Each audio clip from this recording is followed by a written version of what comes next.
আল্লাহ রাব্বুল আলামিন জান্নাতবাসীর জন্য রেখে দিয়েছেন যে শরাবটা পান করলে পরে যৌবন শক্তি ডাবল হয়ে যাবে।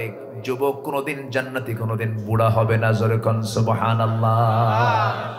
সবাই কি জান্নাত পেতে চান? চাচা যায় কই? হ্যাঁ আইবো? এই ছেলে, এই বসো বসো।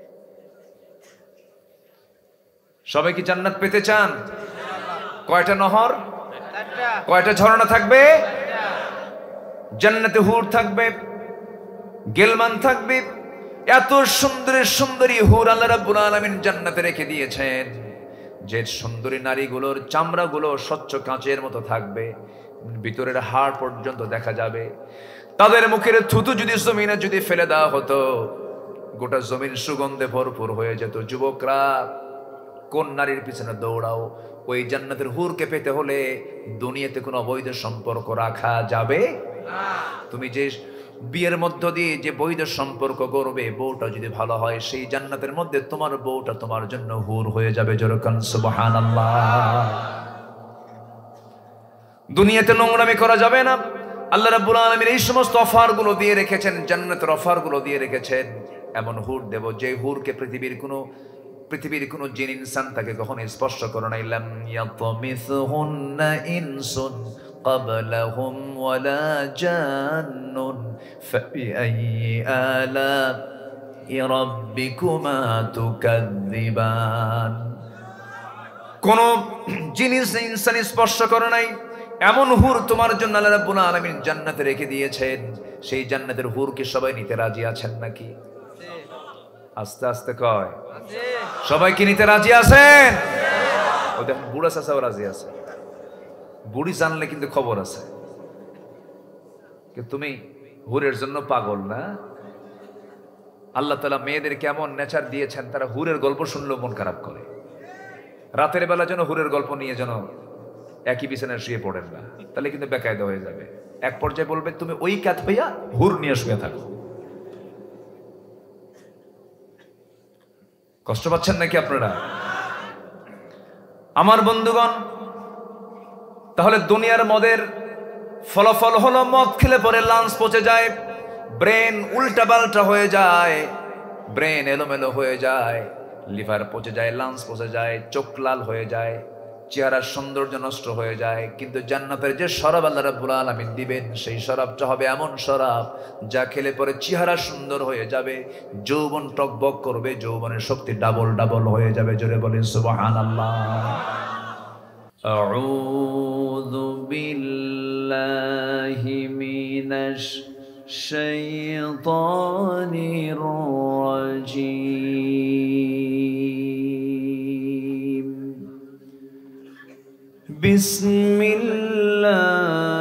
বিসমিল্লাহির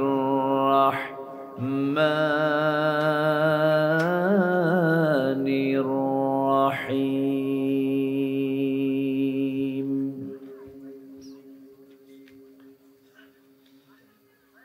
ইন্নামাল মুমিনুনা আল্লাযীনা আমানু বিল্লাহি ওয়া রাসূলিহি সুম্মা লাম ইয়ারতাবু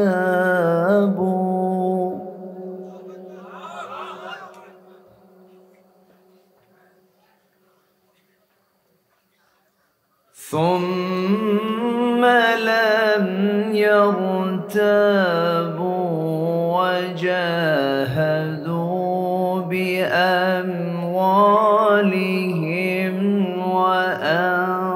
وأنفسهم في سبيل الله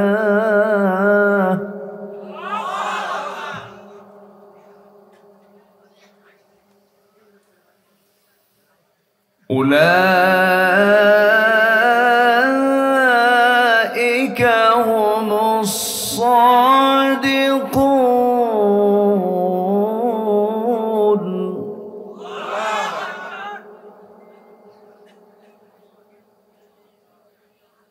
قل أتعلمون الله بدينكم دينكم والله يعلم ما في السماوات وما في الأرض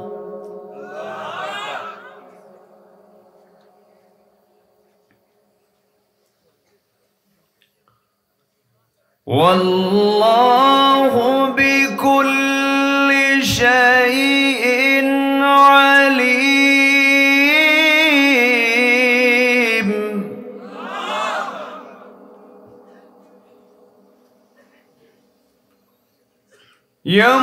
يمنون عليك أن أسلموا قل لا تمنوا علي إسلامكم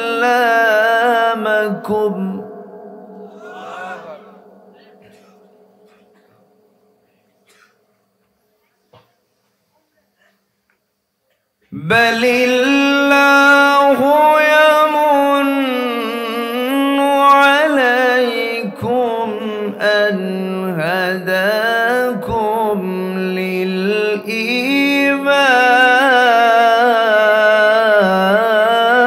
للإيمان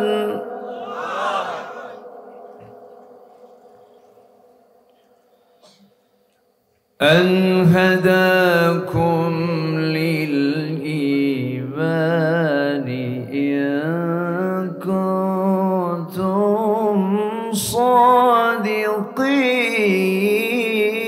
صادقين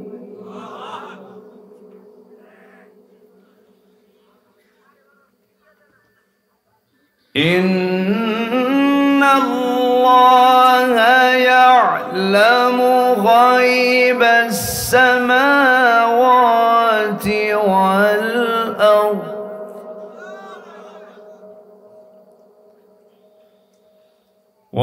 والله بصير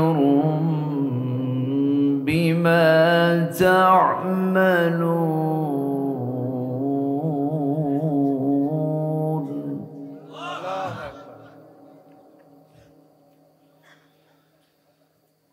الله أكبر بسم الله الرحمن الرحيم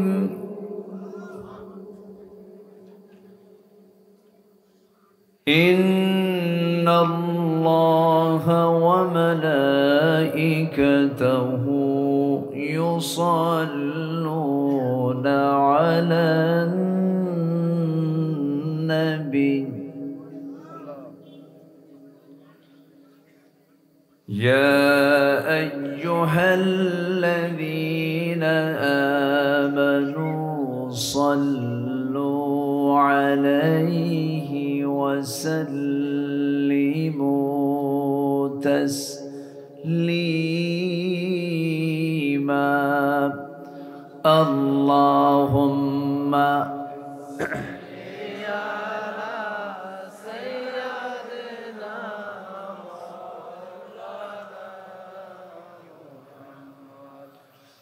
وعلى آل سيدنا مولانا محمد একটু আওয়াজ দিয়ে নবীর প্রেমে মাতোয়ারা হয়ে জবান খুলে জোরালো কণ্ঠে সবাই বলুন আল্লাহুম্মা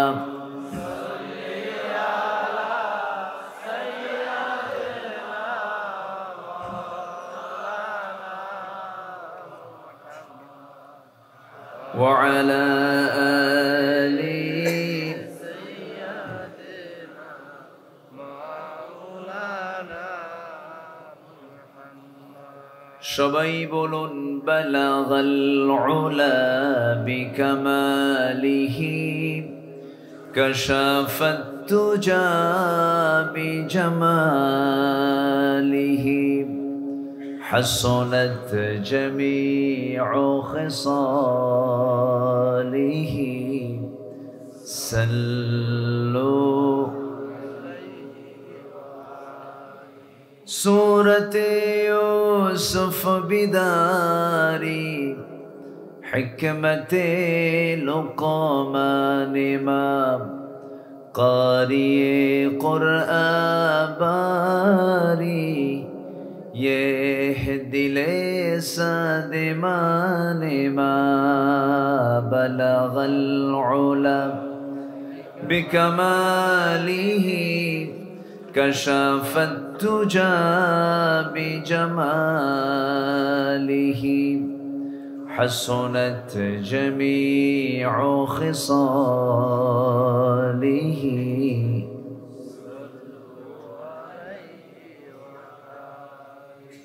মনটা যদি হইতো পুবাল হাওয়া হইতো যদি শুভ্র কবুতর মেঘের ডানায় পাঠিয়ে দিতাম মেঘের ডানায় পাঠিয়ে দিতাম মদিনারি পথে যেথায় আমার প্রিয় নবী ঘুমান নিরন্তর যেথায় আমার প্রিয় রসূল ঘুমান নিরন্তর মনের মিনারো তল নিরবধি কবর গিলাফ ছোঁয়ে দিতাম যদি রওজা জিয়ারাতের আশায় রওজা জিয়ারাতের আশায় পিয়াসী অন্তর যেথায় আমার প্রিয় নবী ঘুমাই নিরন্তর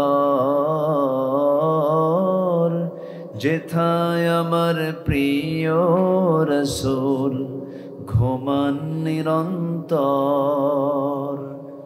সবাই বলি সাল্লাল্লাহু আলাইহি ওয়াসাল্লাম।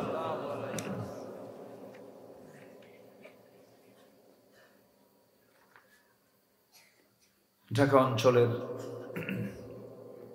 ধামরাই উপজেলার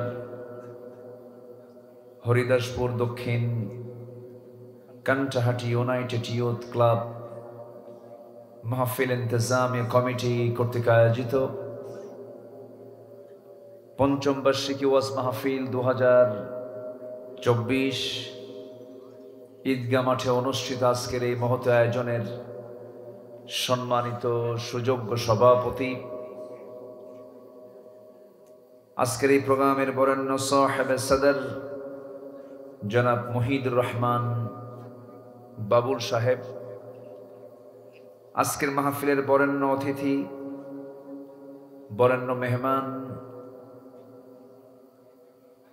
আমার অত্যন্ত কাছের নন্দিত আলেমে দ্বীন, সুমধুর কণ্ঠের অধিকারী মুহতারাম মাওলানা হেদায়েতুল্লাহ নূরি, ফদলাইজম, সুশীল সমাজ, জাতির শ্রেষ্ঠ সন্তান, শিক্ষক মণ্ডলী, জাতির বিবেক সাংবাদিক বৃন্দ, সামনে উপস্থিত দূরে কাছের বিভিন্ন স্থান থেকে ছুটে আসা কালেমার ঝান্ডাবাহী, তৌহিদের পতাকাবাহী, দ্বীন ইসলামের নরসারদুল বীর মুজাহিদ, প্রাণ প্রিয় সম্মানিত দ্বীনি ভাইরা, আড়ালে বসে আছেন শ্রদ্ধেয়া সম্মানিতা মা বোনেরা, আলোচনার সূচনায় আনুষ্ঠানিকতার মধ্য দিয়ে আমার পক্ষ থেকে আবারও দিল খোলা সালাম, আসসালামু আলাইকুম ওয়া রাহমাতুল্লাহি তাআলা ওয়া বারাকাতুহু। সালামের জবাব একটু ভিজা ভিজা মনে হলো, ঠান্ডা ঠান্ডা মনে হচ্ছে, ঠান্ডা পড়ছে তো। আসসালামু আলাইকুম ওয়া রাহমাতুল্লাহ। কেমন আছেন সবাই? আল্লাহ তাআলার খাস মেহেরবানি, জি আল্লাহ তাআলা আমাকেও আপনার মতোই আপনার কাতারই রেখেছেন, বলছি আলহামদুলিল্লাহ। একটু পিছনে আসলে ওই যে বক্সের আওয়াজটা আমার কানে যেন আসে, হ্যাঁ একটু, হ্যাঁ জি একটু, হ্যাঁ মহান রব্বে কারীমের শুকরিয়া যে মহান আল্লাহ সুবহানাহু ওয়া তাআলা আমাদেরকে একটা অনুকূল পরিবেশ তৈরি করে দিয়েছেন, কোরআন শোনার জন্য একটা মুক্ত মঞ্চ, মুক্ত পরিবেশ দিয়েছেন, যা আমরা ইতিপূর্বে পাইনি।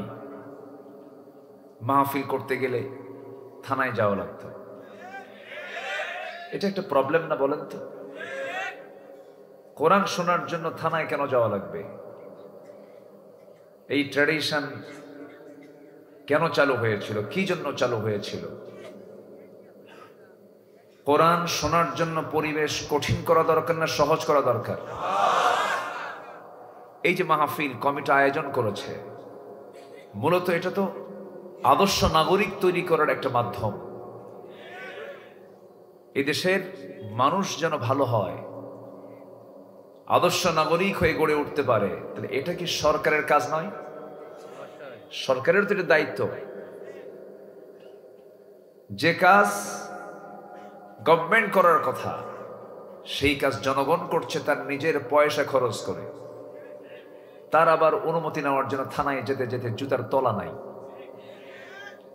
কি টাইম আমরা পার করেছি। এখন উল্টা থানা ফোন দিয়ে বলে কিছু লাগবে কি? ঠিক না?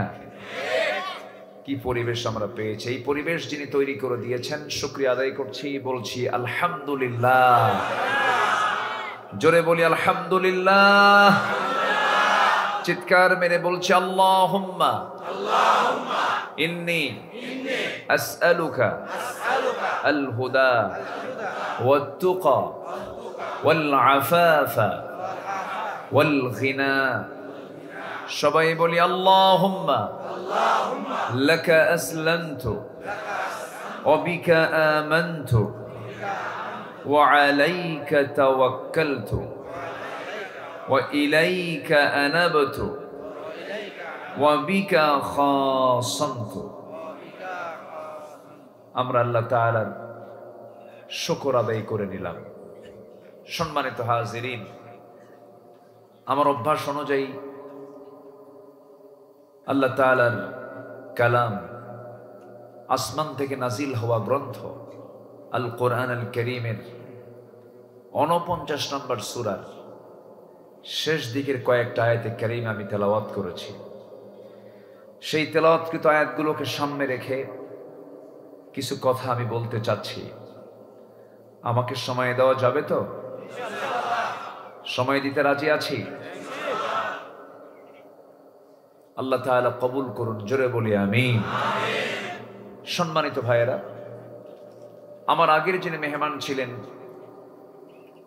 খুব দামি চমকপ্রদ কথা তিনি উপস্থাপন করেছেন। সুরের মূর্ছনা দিয়ে অনেক সুন্দর তিনি আলোচনা রেখেছেন। আমি শেষ ক্লাসে বসেছি। আমি তো আমার নিজের কোনো কথা বলবো না।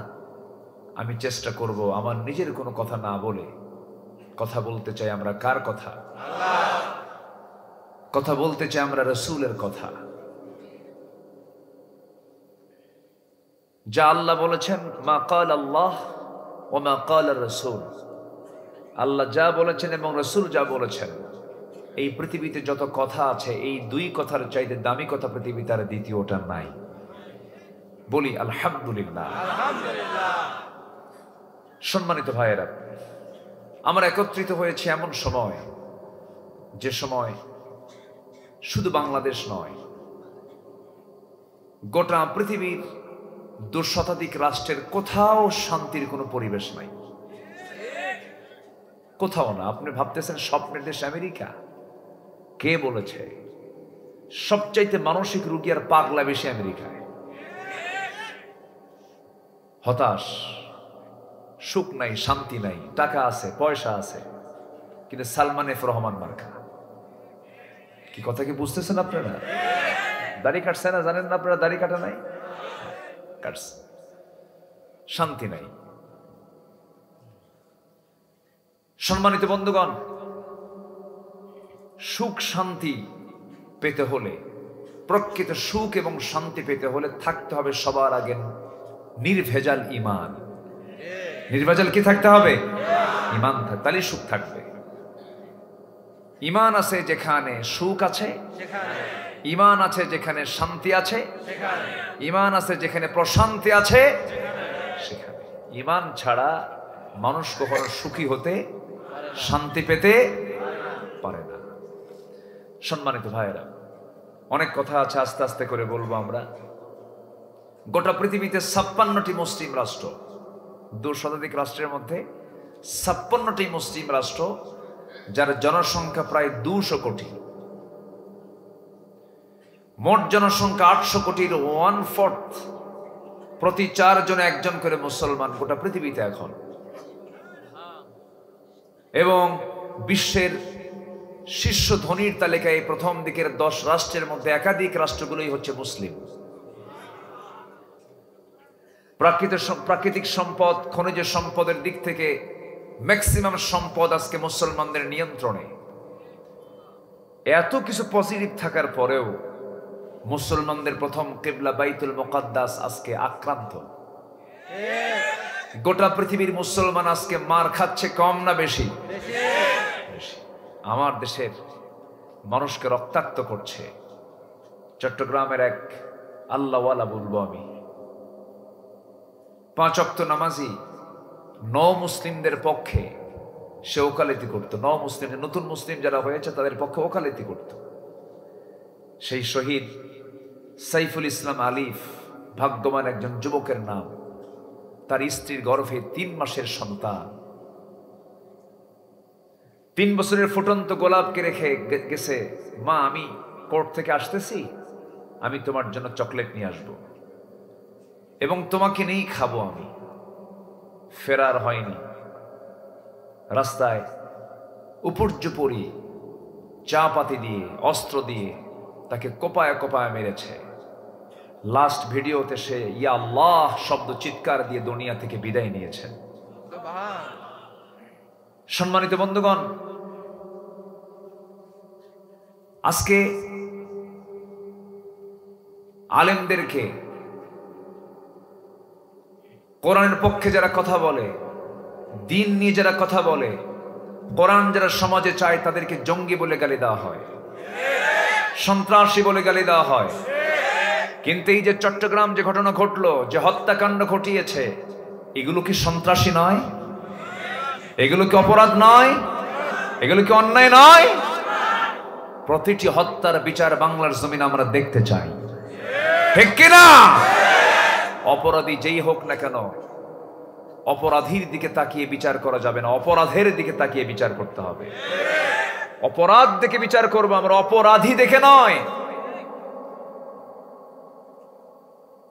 ব্যক্তির অপরাধকে আমরা সম্প্রদায়ের দিকে চাপিয়ে দেব না। অপরাধ হিন্দু করুক, মুসলিম করুক, মুসলিম করুক, নন মুসলিম করুক, যে জাতির হোক না কেন, অপরাধী অপরাধী। কোন জাত দেখে বিচার করা যাবে না।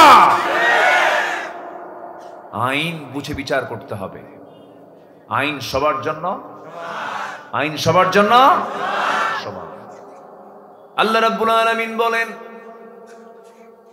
ইন্নাল্লাহা ইয়া'মুরু বিল আদলি ওয়াল ইহসানি ওয়া ইতা'i যিল কুরবা ওয়া ইয়ানহা আনিল ফাহশাই ওয়াল মুনকারি ওয়াল বাগি ইয়া'iদুকুম লা'আল্লাকুম তাযাক্কারুন।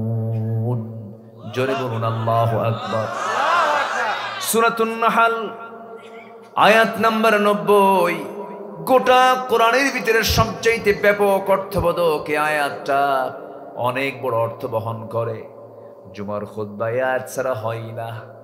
আল্লাহ তাআলা এখানে 3টা কাজের আদেশ দিয়েছেন। এর মধ্যে 1 নাম্বার হলো আদালত সঠিক করো, বিচারটা সঠিক করো। হাশরের ময়দান আল্লাহ রাব্বুল আলামিন আরশ আজিমের ছায়ার নিচে 7 শ্রেণীকে স্থান দিয়ে দিবেন। কয় শ্রেণী বলেন? এর মধ্যে 1 নাম্বার বানিয়ে দিয়েছেন ইমামুন আদিলুন, যারা ন্যায় বিচারপতি। আল্লাহু আকবার বলেন। নামাজিকে 3 নম্বরে দিয়েছেন ইমামুন আদিলুন, ইমামকে কি বিচারপতিকে 1 নম্বর জায়গায় রেখেছেন। বিচারপতির দাম আমার আল্লাহর কাছে সবচেয়ে কম না সবচেয়ে বেশি? কিন্তু আজকে গোটা পৃথিবীর প্রতিটি জায়গায়, ম্যাক্সিমাম জায়গায় সবচাইতে বড় লঙ্ঘন হলো বিচারের জায়গায়। ঠিক কিনা বলেন? আদালত প্রাঙ্গণ আজকে প্রশ্নবিদ্ধ গোটা পৃথিবীর সব জায়গায়, ম্যাক্সিমাম জায়গায়। অথচ আদালত কায়েম করেছিলেন মুহাম্মদ সাল্লাল্লাহু আলাইহি ওয়াসাল্লাম। কি সুন্দর বিচার তিনি করেছেন। এক ফাতিমা নামের এক মেয়ে, ফাতিমা কি নাম? আমার নবীর মেয়ের নামও কি? ফাতিমা। ফাতিমা নামের একজন মেয়ে সম্ভ্রান্ত পরিবারের, চুরি করে ধরা পড়েছে। নবীর কাছে যখন সংবাদ এলো, রাসূল বললেন হাতটা কেটে দাও। কোনো কথা নাই, হাত কেটে ফেলো। আস-সারিকু ওয়াস-সারিকাতু ফাকতাউ আইদিয়াহুমা, হাত কেটে ফেলে দাও। কিন্তু যে মহিলার ব্যাপারে রায়টা এসেছিল, সেই মহিলা ছিল সম্ভ্রান্ত পরিবারের, উচ্চ বংশীয় পরিবারের। কি করা যায়? ওই পরিবার থেকে একটা দল, একটা টিম এসে সাইয়েদনা ওমর ফারুকের দরবারে এসে বলছে, ভাই ওমর, তোমার সমস্ত কথাগুলো রাসূল শুনবেন, তুমি আমাদের পক্ষে একটু কথা বলো। ওই মেয়েটার হাতটা না কেটে শাস্তি লঘু করা যায় কিনা একটু দেখো তো, চেষ্টা করে কি করা যায়। আমার নবীর সামনে যখন সাইয়েদনা ওমর ফারুক রাদিয়াল্লাহু আনহু যখন এসে বলছেন, ইয়া রাসূলুল্লাহ, ফাতিমা নামের যে মেয়েটার হাত কাটার অর্ডার হয়েছে, মেয়েটা উচ্চ বংশীয় পরিবারের, দেখুন তো কিছু লঘু করা যায় কিনা, শাস্তি কমানো যায় কিনা। আমার নবীজির সেই সময় চক্ষুটা রক্তিম আকার ধারণ করলো। আমার নবীজি খেপে গেলেন, রেগে গেলেন, চেহারা লাল টকটকে হয়ে গেছে।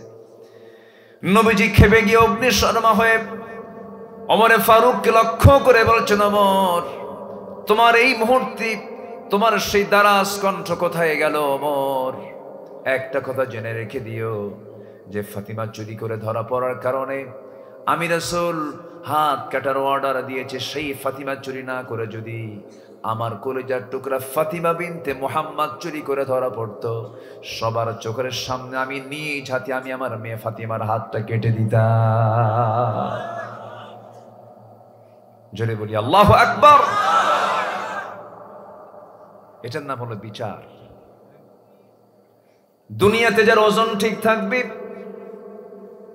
আখিরাতেও তার ওজন ঠিক থেকে যাবে। আল্লাহ রাব্বুল আলামিন বলেন, যারা পারেন ঠোঁট মিলিয়ে বলুন, ওয়াকিমুল ওয়াজনা বিল কিসতি ওয়ালা তুখসিরুল মিজান ওয়াল আরদা ওয়াদাআহা লিল আনামি ফিহা ফাকিহাতু ওয়ান নাখলু যাতুল আকমাম। জোরে বলুন আল্লাহু আকবার। والحب ذو العصف والريحان, আওয়াজ দিয়ে সবাই বলুন, فبأي آلاء ربكما تكذبان। জোরে বলুন আল্লাহু আকবার। ওজনটাকে ঠিক করব আমরা, সমতা রক্ষা করব, আইন নিজের হাতে তুলে নেব না, বিচারটা কখনো এলোমেলো করব না। পরিবারের ক্ষেত্র তাই করব। এক ছেলেকে কম সম্পত্তি দেব, আর এক ছেলেকে কম বেশি সম্পত্তি দেব, এটা কি বাবার কাজ নাকি? এমন বাপ বুঝি ধামরায় নাই? আসতে বলবেন না, আছে না নাই? বড় ছেলেকে সম্পত্তি বেশি দিয়ে দিছে, ছোট ছেলের কোনো সম্পত্তি পায় নাই। বড় ছেলেকে 10 বিঘা দিয়েছে, ছোট ছেলেকে 2 বিঘা দিয়েছে, ফাঁকি দিয়ে দিল। আপনি বাবা এত বড় অবিচার করলেন, কিয়ামতের দিন আপনাকে আসামির কাঠগড়ায় দাঁড়িয়ে তারা জবাব দিতে হবে। কি ঠিক কিনা? বাপ যদি এমন ভুল করে ফেলে, সন্তান কি ধমক দিতে পারবে নাকি? ধমক দেওয়া যাবে না। আবার রাগ করবেন যে ওই বাবার সঙ্গে কথাই কব না, তাও হবে না। বাবা করেছে বাবার জায়গা থেকে ভুল, আমার দায়িত্ব হলো বাবার খেদমত করা। আল্লাহু আকবার বলেন। হ্যাঁ, অনেকে রাগ করে কথা কয় না, আমার বাপ আমার সঙ্গে এই কাজটা করলো, যা কথাই কব না, ওর দুনিয়াও শেষ, ওর আখিরাতও শেষ। আমার বন্ধুগণ, অনেক কথা আছে, আস্তে আস্তে করে বলবো আমি। এই দুনিয়া ছেড়ে আমিও যাব, আপনিও যাবেন। সামান্য একটা সময় নিয়ে এসেছি, এখন আছি, কিছুক্ষণ পরে নাই। এই দুনিয়াতে থাকবো কতক্ষণ ভাই, কেউ কি গ্যারান্টি দিতে পারবো নাকি? আমরা দুনিয়া ছেড়ে যখন তখন চলে যাব। দুনিয়া ছাড়বো কখন বলেন? যখন তখন বলেন, দুনিয়া ছাড়বো কখন? যখন তখন। যখন তখন দুনিয়া ছাড়তে হবে আমাকে আপনাকে। কিন্তু সবচেয়ে বড় বিষয় হলো এই দুনিয়া তো আমি ছাড়বই, আমি কি আমলনামা নিয়ে যাচ্ছি, আমার সঙ্গে আমি কি নিয়ে যাচ্ছি, আমার সামানটা কি, আমার আমলনামাটা কি। আল্লাহ রাব্বুল আলামিন বান্দাকে সতর্ক করে সূরাতুল হাশরের শেষের দিকে বলছেন, যারা পারেন চোখ মিলিয়ে বলুন, ইয়া আইয়ুহাল্লাযীনা আমানু তাকুল্লাহ ওয়াল তানজুর নাফসুম মা কদ্দামাত লিগাদিন ওয়াত্তাকুল্লাহ ইন্নাল্লাহা খাবীরুম বিমা তা'মালুন। জোরে বলুন আল্লাহু আকবার। ইমানদাররা তোমরা আল্লাহকে ভয় করো আর লক্ষ্য করে দেখো তো আগামী দিনের জন্য তুমি কি নিয়ে আসতেছো আল্লাহর সামনে। আমরা আল্লাহর সামনে লজ্জা নিয়ে উঠবো না সম্মান নিয়ে উঠবো? আল্লাহর সামনে দাঁড়াবো লজ্জা নিয়ে না সম্মান নিয়ে। লজ্জা যেন না পেতে হয়, আল্লাহ যেন আমাকে না ধরেন। আল্লাহ রাব্বুল আলামিন বলেন, আমার কাছে কোন বান্দা সম্মানিত তোরা জেনে নে বান্দা। আল্লাহ রাব্বুল আলামিন বলছেন, ইন্না খালাকনাকুম মিন যাকারিন ওয়া উনসা ওয়া জাআলনাকুম শুউবান ওয়া কাবাইলা লিতাআরাফু ইন্না আকরামাকুম ইনদাল্লাহি আতকাকুম। জোরে বলুন আল্লাহু আকবার। আমি তোমাদেরকে এক পুরুষ এবং এক নারী থেকে, এক নর এবং নারী থেকে সৃষ্টি করেছি। সেখান থেকে বিভিন্ন ভাষা দিয়েছি, গোত্র গোত্র ভাগ করে দিয়েছি, যেন তোমরা একে অপরকে চিনতে পারো। তবে তোমাদের মধ্যে সৈয়দ, মির্জা, মোগল, পাঠান, সরকার, সম্রাট, এই সমস্ত শেখ, এই সমস্ত বংশগত পরিচয় আমার কাছে দামি নয়। আমার কাছে সেই লোকটাই সবচাইতে সম্মানিত, যে বান্দাটা আমি আল্লাহ আমাকে সবচাইতে বেশি ভয় করে। জোরে বলি সুবহানাল্লাহ। বংশ দিয়ে কি করবেন? আমার নবীর বংশ আর আবু জেরের বংশ কি দুই রকম না এক রকম? দুইটা না একটা? একই বংশ। আমার নবীর বংশের মানুষ, আপন চাচা আমার নবীর আবু তালেব, বংশ মিলে লাভ কি? আবু তালেব জান্নাতি না জাহান্নামী? জাহান্নামী। আপনার বাবা দিয়ে আপনি কিছু করতে পারবেন না, আপনার নিজের আমল নিজেকে নিয়ে যেতে হবে। তাই যদি হতো, ইব্রাহিম আলাইহিস সালাতু ওয়াস সালাম আল্লাহর পয়গম্বর, তার বাপটা জান্নাতি না জাহান্নামী? আজর। ছেলে দিয়ে কাজ হবে না। নূহ আলাইহিস সালাতু ওয়াস সালাম তিনি আল্লাহর পয়গম্বর, বাপ নবী, ছেলেটা কাফের। নবী হয়ে লাভ আছে? ছেলের জন্য কোনো লাভ আছে বলেন? বাপ নবী হয়ে লাভ কি? ওর তো ঈমান নাই, কোনো কাজ হবে না। আর আমার দেশে কিছু পাগলা আছে, পীরের মুরিদ হইয়া পীরের ঠ্যাং ধরে জান্নাত পার হয়ে জাহান্নামে যাবে। আছে না নাই? নবীর ছেলে পার পাচ্ছে না, নবীর বাপ পার পাচ্ছে না। আর আমার দেশের কিছু মূর্খ, নামাজ নাই, রোজা নাই, দিন নাই, ঈমান নাই, কিচ্ছু নাই, ভাবে যে বছরে একবার দরবারে গুরু পাঠাবো তো কাম তো হয়ে গেছে, আমার জন্য দোয়া হয়ে যাবে। অটো দোয়া পাশ কইরা জান্নাত পার হয়ে জাহান্নামে যাবে। যা তুই জাহান্নামে। আছে না নাই? আল্লাহর কসম করে বলি, আমি পীর বিরোধী নই, আমি পীরকে সম্মান করি। এই দেশ পীরেরই দেশ, বলি আলহামদুলিল্লাহ। কোন দিকে তাকাবেন আপনি? সিলেট শাহজালাল শুয়ে আছেন, খুলনা খান জাহান শুয়ে আছেন, রাজশাহী শাহ মাকদুম শুয়ে আছেন, বগুড়া শাহ সুলতান বলখি শুয়ে আছেন, চট্টগ্রাম শাহ আমানত শুয়ে আছেন। এরকম করে গোটা দেশ আমার দেশ, পীরদের দেশ, বলি আলহামদুলিল্লাহ। কিন্তু এগুলো পীর তো গাঁজা খাওয়া পীর ছিল না, বেনামাজি পীর ছিল না। শাহজালাল ইয়ামিনী রাজা গৌর গোবিন্দকে পরাজিত করেছে। খাজা মঈনুদ্দিন চিশতি রহমতুল্লাহ আলাইহি, তার নামগুলো খাজা নাম কয়ে গাঁজা খায়। আর খাজা মঈনুদ্দিন চিশতি রহমতুল্লাহ আলাইহি রাজা পৃথ্বীরাজকে পরাজিত করে গোটা ভারতবর্ষে কালিমার পতাকা উড্ডীন করেছেন। তারা কি করেছেন আর এরা কি করে? হুপ! খাজা দিল কর তাজা, ইসমে জালাল, গাজার কলকি খাওয়া হালাল। জোরে কোন নাউযুবিল্লাহ। আছে না নাই?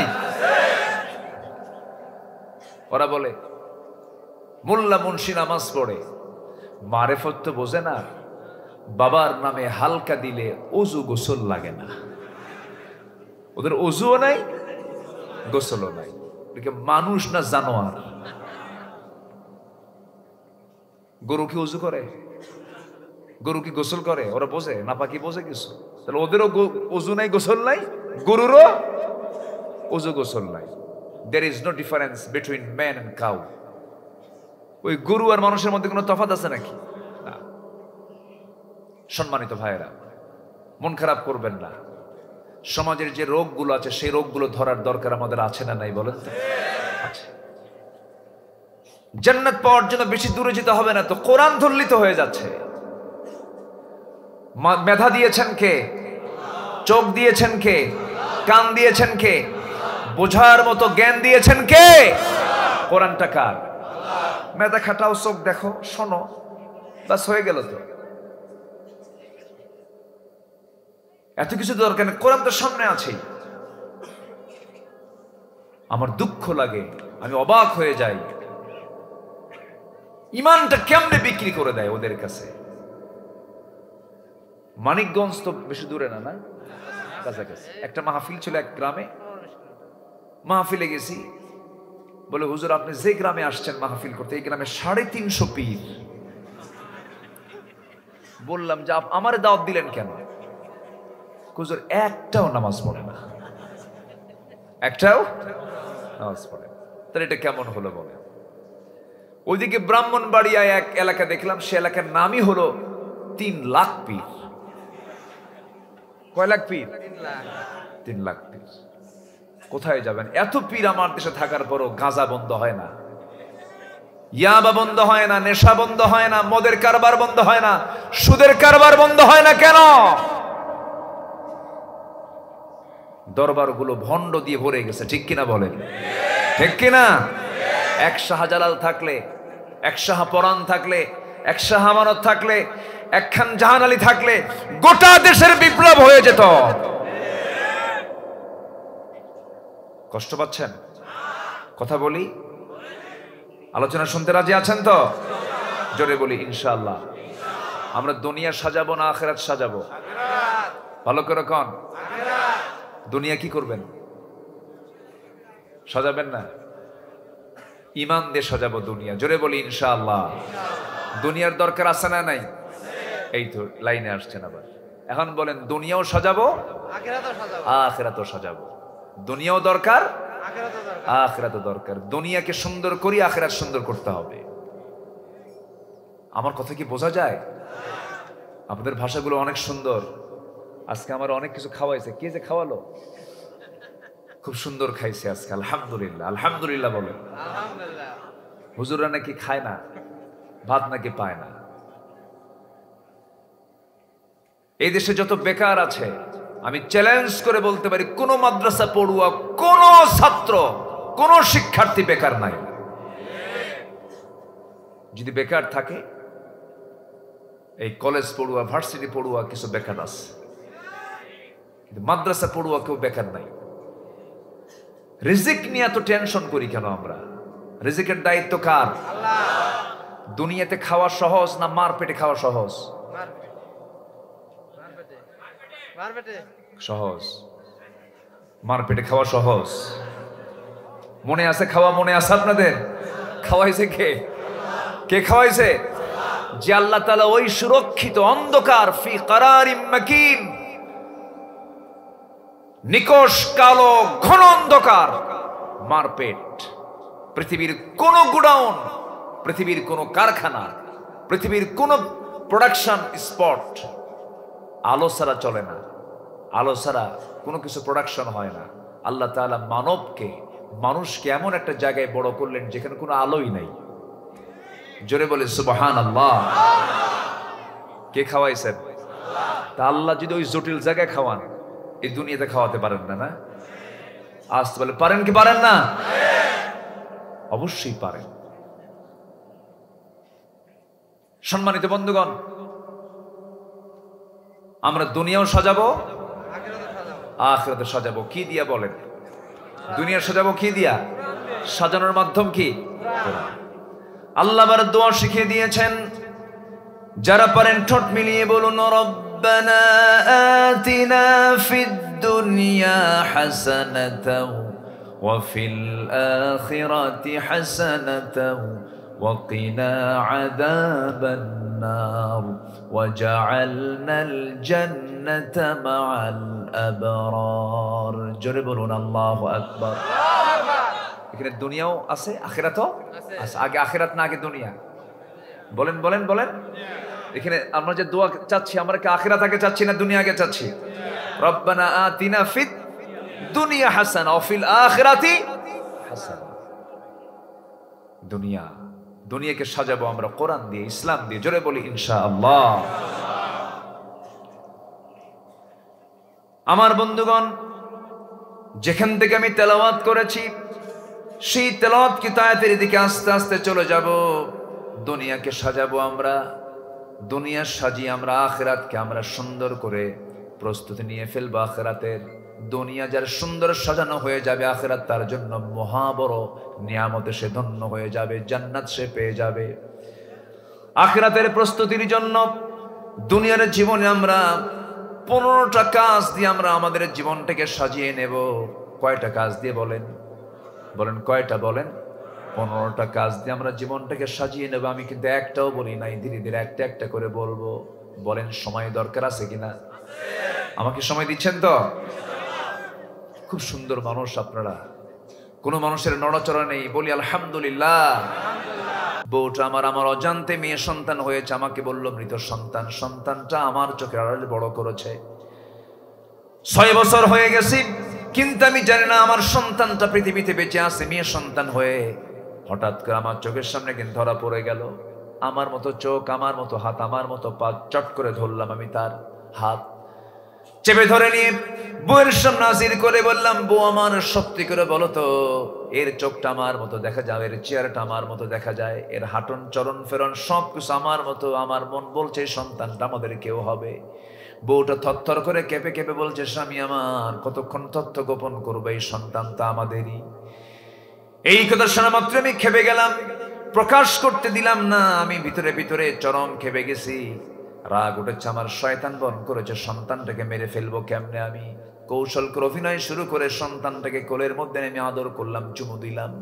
মেয়েটা কেঁদে কেঁদে বলছে, মা তুমি আমাকে আমার আব্বার সঙ্গে আগে পরিচয় করে দিলে কি হতো? আমার বাপটা অনেক ভালো মানুষ, আমাকে কি সুন্দর করে আদর করছে, মোহাব্বত করছে, আমাকে কত সুন্দর স্নেহ করছে।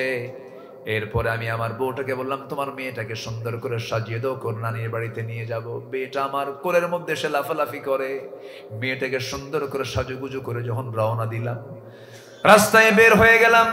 সামনের দিকে চলতে গিয়ে দেখি আমি মেয়েটার নানির বাড়ির দিকে না গিয়ে যখন জঙ্গলের দিকে রওনা করলাম, মেয়েটার মুখটা ছোট হয়ে যায়। মেয়েটা বলে, বাবা তুমি যাবে হলো আমার নানির বাড়ি, তুমি এই দিকে যাও কেন?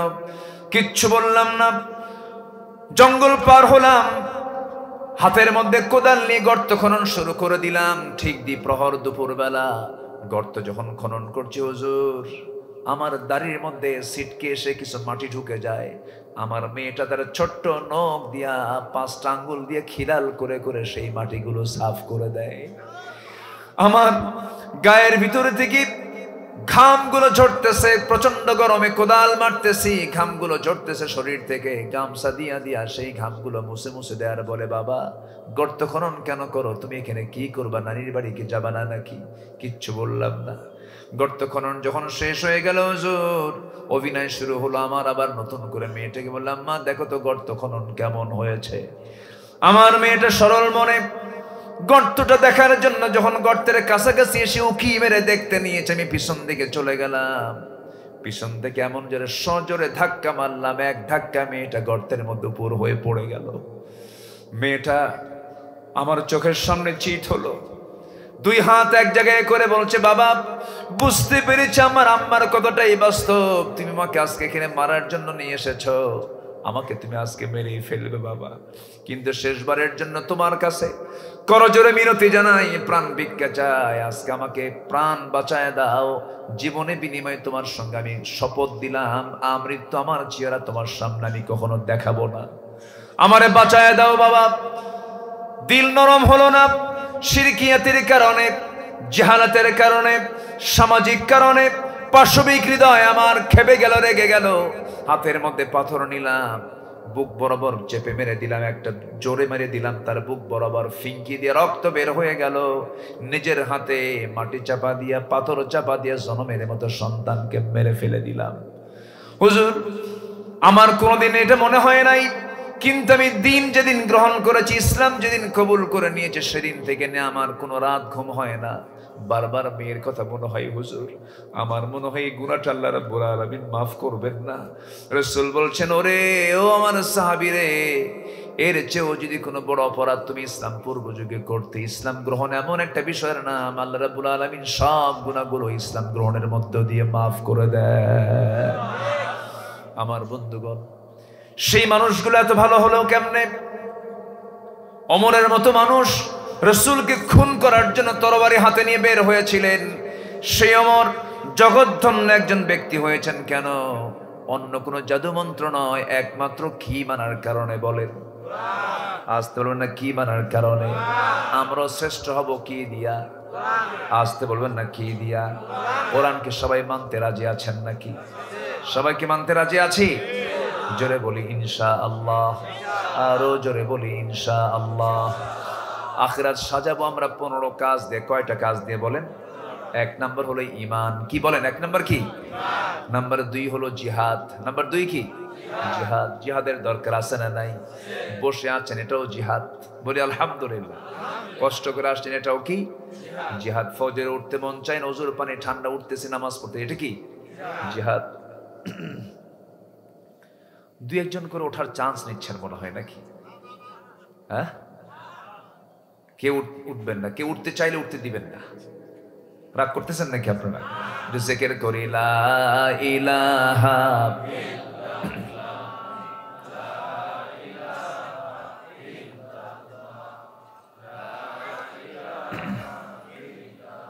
আরো জোরে লা ইলাহা, আরো জোরে লা ইলাহা, লা ইলাহা ইল্লাল্লাহু মুহাম্মাদুর রাসূলুল্লাহ সাল্লাল্লাহু আলাইহি ওয়াসাল্লাম। 15 কাজের মধ্য দিয়ে আমরা আখিরাতকে সাজিয়ে নেব। আখিরাতের প্রস্তুতির জন্য দুনিয়াকেও সাজাবো 15 কাজ দিয়া। নাম্বার 1 হলো ঈমান আনবো কার উপরে? আসতে বলবেন না কার উপরে? নামাজ পড়বো কয় ওয়াক্ত? আসতে বলবেন না কয় ওয়াক্ত? আমার দেশে নামাজি বেশি না বেনামাজি বেশি? কেন বেশি হলো? কি জন্য বেশি হলো? বেনামাজিতে এত থাকার কথা ছিল না। দেশ শাসন করেছে 53 বছর, যারা সবার নামের আগে মুহাম্মদ থাকলেও তারা ইসলাম দেশে কায়েম করে নাই।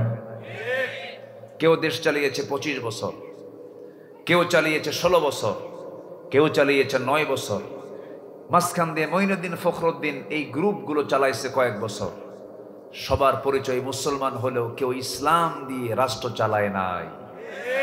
কেউ বলে নাই নামাজ পড়ো রাষ্ট্রীয়ভাবে, কেউ বলে নাই তোমাদের নামাজ পড়তে হবে। আল্লাহ তাআলা 4 দফা দিয়েছেন কোরআনে, যারা ক্ষমতা পাবে তারা 4টা আইন সমাজে চালু করবে। 1 নম্বর নামাজ কায়েম করবে, যাকাত আদায় করবে। এই বিধান কেউ চালু করে নাই। অতএব সব দেখা শেষ, আগামীর দেশ আমরা দেখতে চাই কোরআনের দেশ। রাজি আছেন কারা কারা? হাত উঁচু করে দেখান মুসলমান। কেউ তো স্লোগান দেন না, দেন না স্লোগান, দেন একজন একজন শুরু করেন। আল্লাহু আকবার, আল্লাহু আকবার, আল্লাহু আকবার। আল কোরআনের আলো, কোরআন হাদিস যেখানে, আমরা আছি সেখানে, আলেম উলামা যেখানে, আমরা আছি সেখানে, কোরআন সুন্নাহর আলো ঘরে ঘরে জালো। আল্লাহ কবুল করুন, আমিন আল্লাহ কবুল করুন। আমিন। রাগ করলেন নাকি? দেখলাম তো সব। এখন তো বিগত সময় আমরা যে নেতাগুলো দেখছি, নেতাদের দুটো গুণ ছিল, একটা হলো মোষ মোটা আর একটা পেট মোটা। এই ছিল। দুনিয়ার নেতা হওয়ার জন্য মোষ লাগে, পেট লাগে, আর চাপা লাগে একখান। কি লাগে? চাপা। কম বক্তব্য শুনে নাই আমরা, বহু শুনেছি, বহু কিছু শুনেছি, সব দেখা শেষ। আমরা কোরআন দেখতে চাই। জোরে বলি ইনশাআল্লাহ, আরো জোরে বলি ইনশাআল্লাহ। কোরআন দিয়ে শুধু নামাজ নয়, কোরআন দিয়ে শুধু মাদ্রাসা মসজিদ নয়, কোরআন দিয়ে আমরা সমাজ রাষ্ট্রকেও দেখতে চাই। দেখিয়েছেন মুহাম্মদ সাল্লাল্লাহু আলাইহি ওয়াসাল্লাম। যদি বলা হয় এই কথা বলার কারণে যদি আমাদেরকে জঙ্গি বলা হয়, আমাদের কোনো যায় আসে না। আমরা কোরআন থেকে কথা বলবো, কোন দিকে কি গেল এটা আমাদের দেখার বিষয় না। সম্মানিত ভাইয়েরা, জিহাদ করব কার পথে? আসতে বলবেন না, কার পথে? জিহাদ মানে আমরা অনেকে বুঝি কি জানেন? জঙ্গি জঙ্গি। জিহাদকে জঙ্গি জঙ্গি লাগানোর চেষ্টা করে, আছে না নাই বলেন তো? জঙ্গিবাদের সঙ্গে জিহাদের কোনো সম্পর্ক। যে কোনো পরিবর্তনের জন্য সংগ্রামের দরকার আছে না নাই? দেশ স্বাধীন হয়েছে এমনি? ৭১ যে দেশ স্বাধীন হলো এমনি স্বাধীন হয়েছে? সংগ্রাম করা লাগে নাই? সংগ্রামের আরবি কি বলেন বলেন বলেন? সংগ্রাম ছাড়া কি করবেন আপনি বলেন? সংগ্রাম তো করতেই হবে। পরিবর্তনের জন্য তো অবশ্যই সংগ্রাম দরকার। আপনার প্রতি কেউ জুলুম করছে, আপনাকে জিহাদ করতে হবে না? জিহাদ করে জুলুমকে মিটিয়ে দিতে হবে।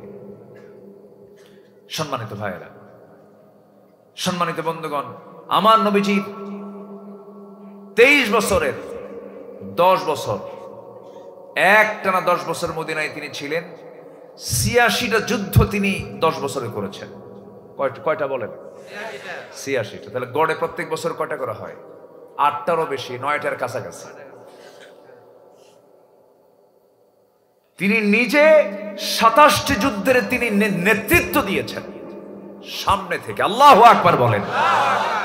কে কে বলেন? তার নাম কি? মুহাম্মদ সাল্লাল্লাহু আলাইহি ওয়াসাল্লাম। রাসূল ২৭টা যুদ্ধের তিনি নেতৃত্ব দিলেন। যুদ্ধ করতে হাতে কি নিয়েছেন বলেন? ওই সময়ের যে আধুনিক অস্ত্র তা নিয়েছেন। ওই সময় তার রাস্তা বলে ৭ থেকে ৮টা ঘোড়া থাকতো। ৭ থেকে ৮টা ঘোড়া থাকতো। তিনি বর্ষা ইউজ করেছেন, বল্লম ইউজ করেছেন, হেলমেট ইউজ করেছেন, লৌহ বর্ম পড়েছেন, মোকাবেলা করেছেন। খন্দকের দিন 4 দিন খাবার খেতে পারেননি। খন্দকের পরীক্ষা খনন করেছেন, কোদাল মেরেছেন। কোদাল মারতে মারতে আমার নবীজির 4 দিনে ওই যে কোমর কুজো হয়ে গেছে, মৃত্যুর দিন পর্যন্ত আমার নবীজি কোমর সোজা করে দাঁড়াতে পারেন নাই। ইসলাম এমনি আসে নাই। উহুদের ময়দানে রাসূল কি মারটা না খেলেন। যে নবীজির গায়ে মাছি পড়তো না, যে নবীজি সূর্যের নিচে হাঁটলে পরে সূর্যের নিচে আল্লাহ তাআলা মেঘ দিয়ে ছায়া দিয়ে দিতেন। জোরে বলি সুবহানাল্লাহ।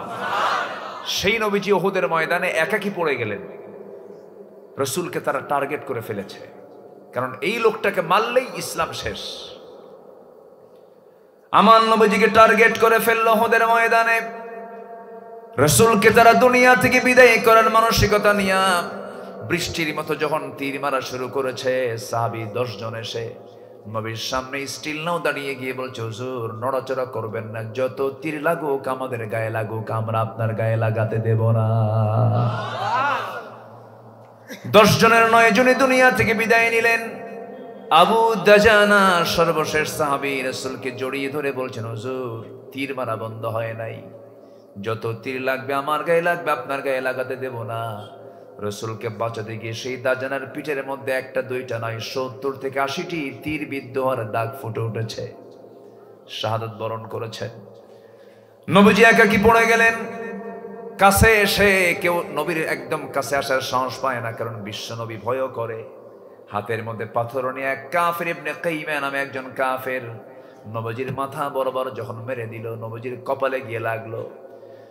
কপালের ভিতরে হেলমেট ছিল মাথায়, হেলমেটের চিকন লোহা নবীজির কপালের মধ্যে গেঁথে গেল। নবীজির শক্ত কপালের হাড়ের মধ্যে যখন লোহার ফলা যখন ঢুকে গেল, আরেকটা পাথর মেরে দিল গাল বরাবর। শিরস্ত্রাণের চিকন লোহা আরেকটা ফলা গালের মধ্যে ঢুকে গেল।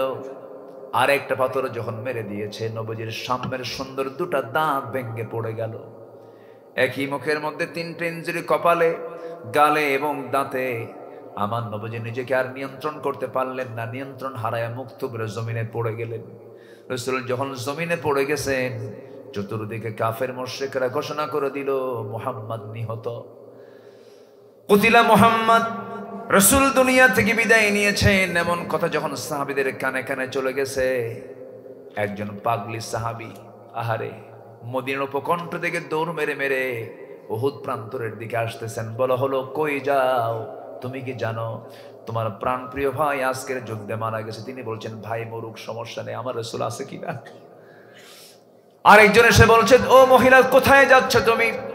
মহিলা বলে, আমি আমার উহুদের ময়দানে রাসূলকে খুঁজতে বের হয়েছি, রাসূল নাকি দুনিয়া থেকে বিদায় নিয়েছেন। তুমি কি জানো মহিলা, আজকের এই যুদ্ধে তোমার প্রাণ প্রিয় স্বামী দুনিয়া থেকে বিদায় নিয়েছেন। সঙ্গে সঙ্গে মহিলা বলছে, আমার ভাই চলে গেছে, আমার স্বামী চলে যাক, কোনো দুঃখ নাই, একটাবার সংবাদ দাও তো রাসূল আমার বেঁচে আছেন কিনা। আরেকজনের সংবাদ দিচ্ছে, মহিলা তুমি জানো নাকি তোমার কলিজার টুকরা একমাত্র সন্তান আজকে যুদ্ধে শাহাদাত বরণ করেছে। সঙ্গে সঙ্গে মহিলা বলে, সন্তান গেছে, স্বামী গেছে, ভাই চলে গেছে, দুনিয়ার সমস্ত মানুষ চলে যায়, যাক, আমার দুঃখ নাই, একটাবার জানিয়ে দাও আমার প্রাণের রাসূল বেঁচে আছেন কিনা।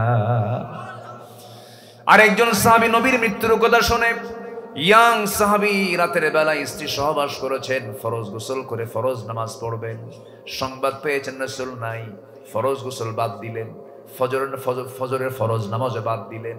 বউকে বলছেন, তরবারি হাতে তুলে দাও, আমাকে বিদায় দিয়ে দাও, নাকের মধ্যে জান্নাতের ঘ্রাণ পাচ্ছি, তোমার সঙ্গে এই দুনিয়ায় নয় জান্নাতের সিঁড়িতে তোমার সঙ্গে দেখা হয়ে যাবে।